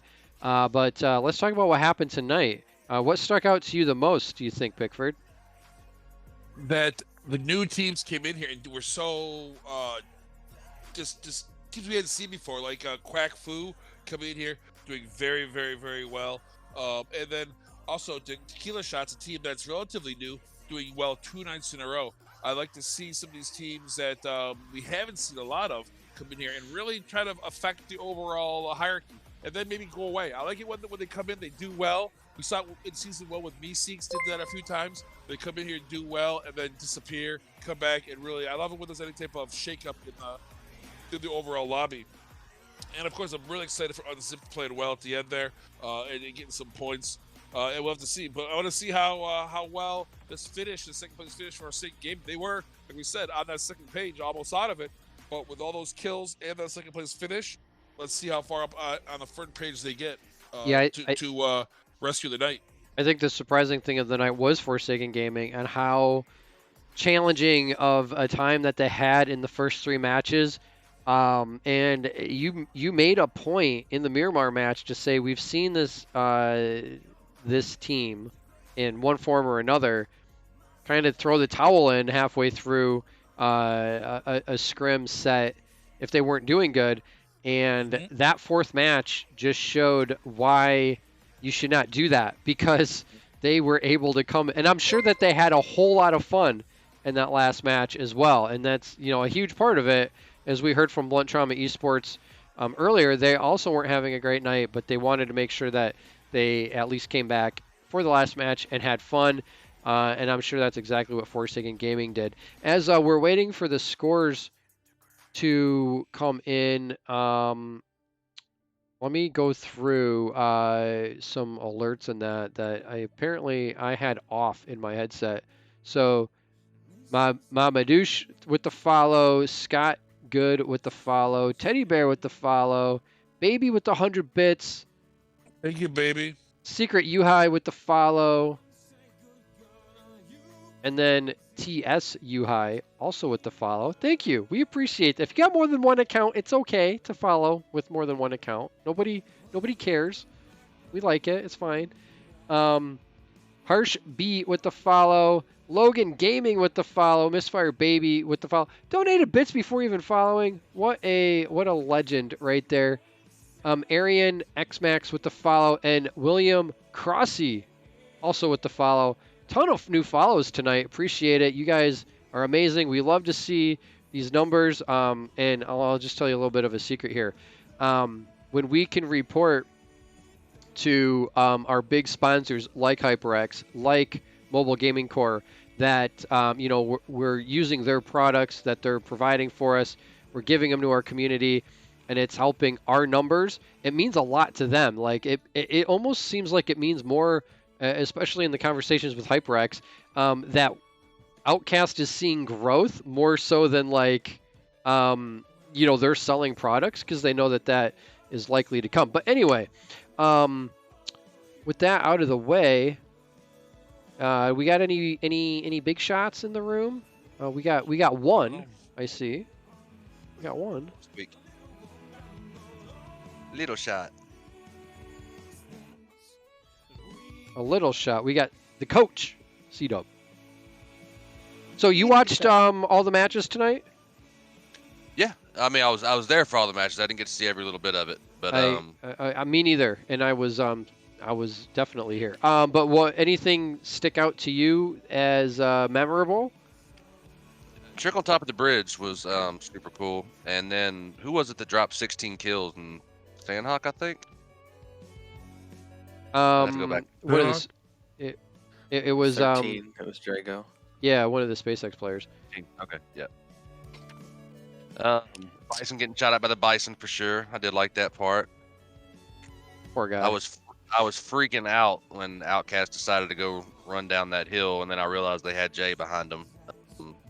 providing cover in case the other team roped around. Because like when I saw him jump down, I was like, they're just gonna rope around and come do the same thing. But They're gonna have high ground on. Yeah. right, but then I realized that Jay was back there more like a trap. So Yeah, he was far back.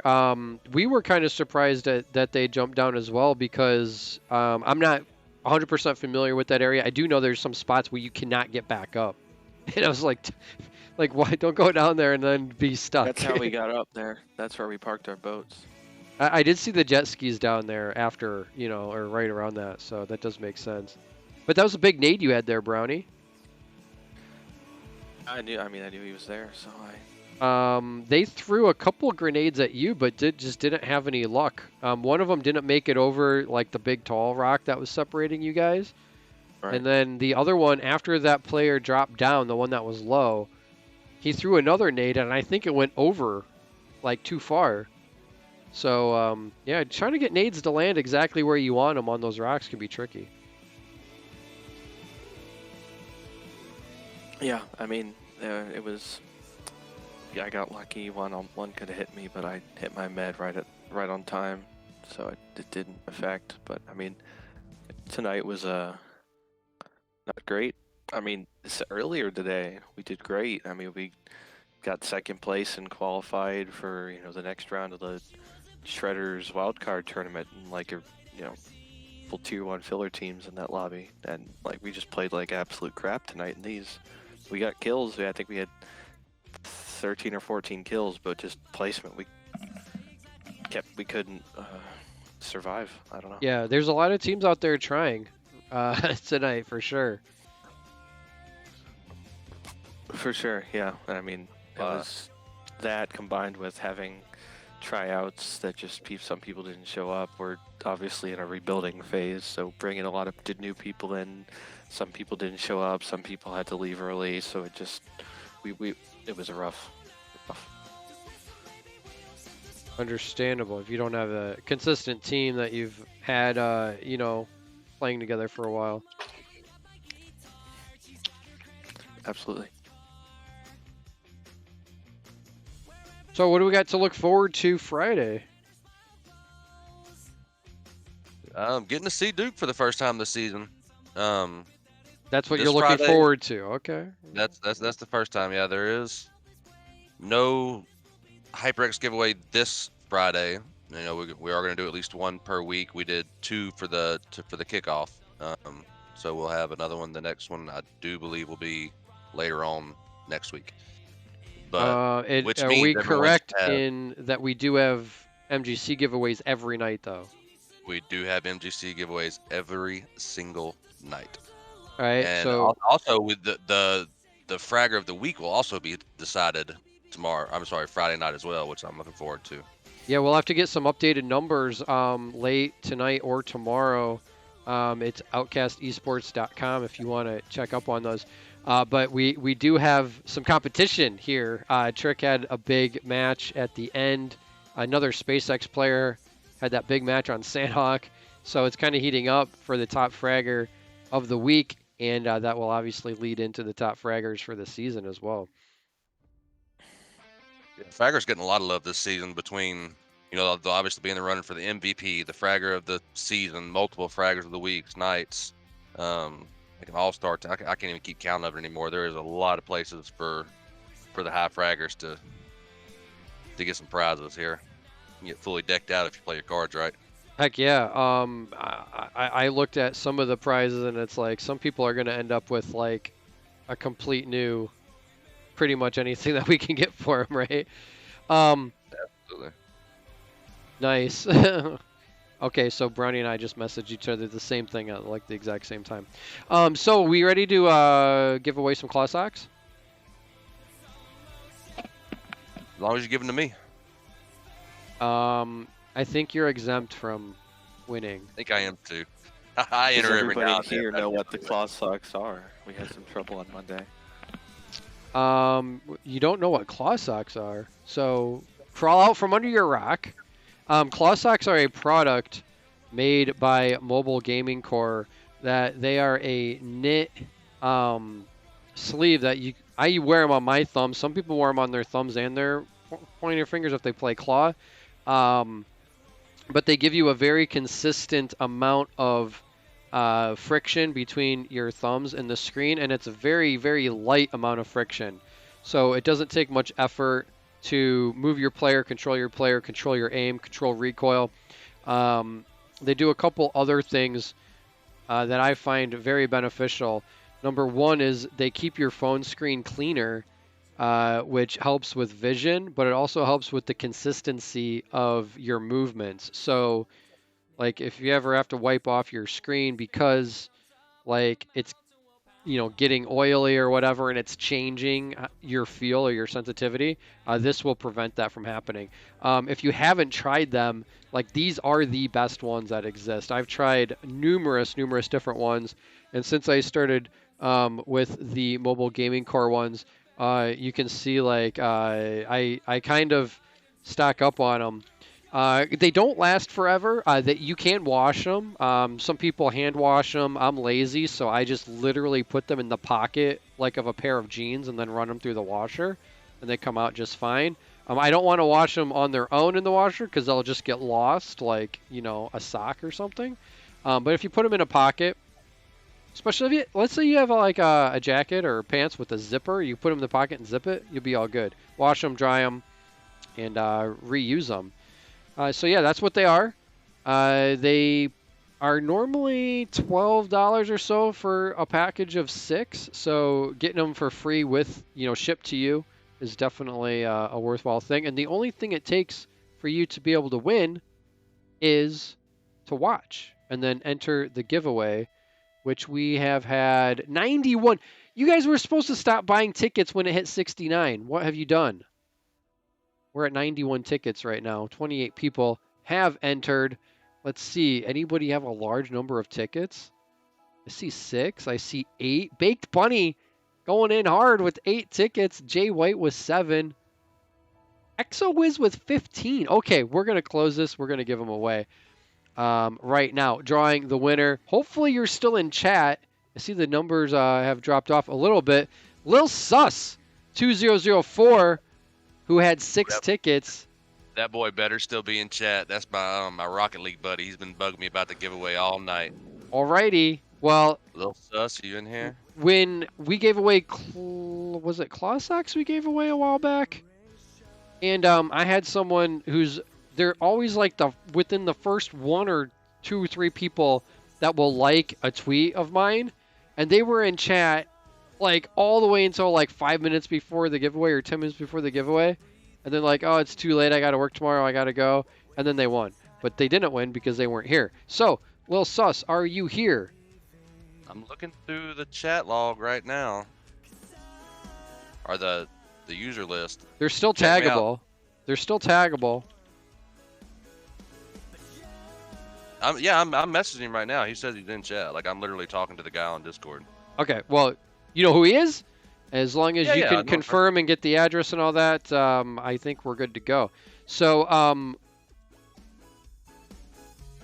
he's messaging you, but he won't reply to me in chat. What a guy. What a guy. That's what I'm saying. I said, hey, say something in chat, man.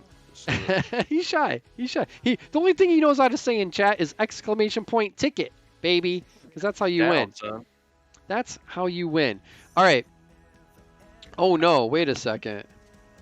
Okay, back. We figure out something else to talk about for a minute, because the person we were gonna raid just ended stream. Let's go raid not live channel. Well, let's not do that. I have another one, but let me make sure that they're.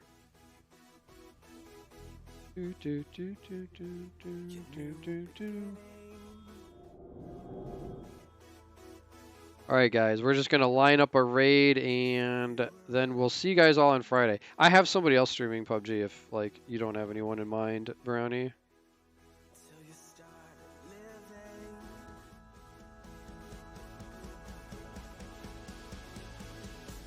Alright, cool. Yeah, we'll see you guys in chat on Friday. Don't go anywhere.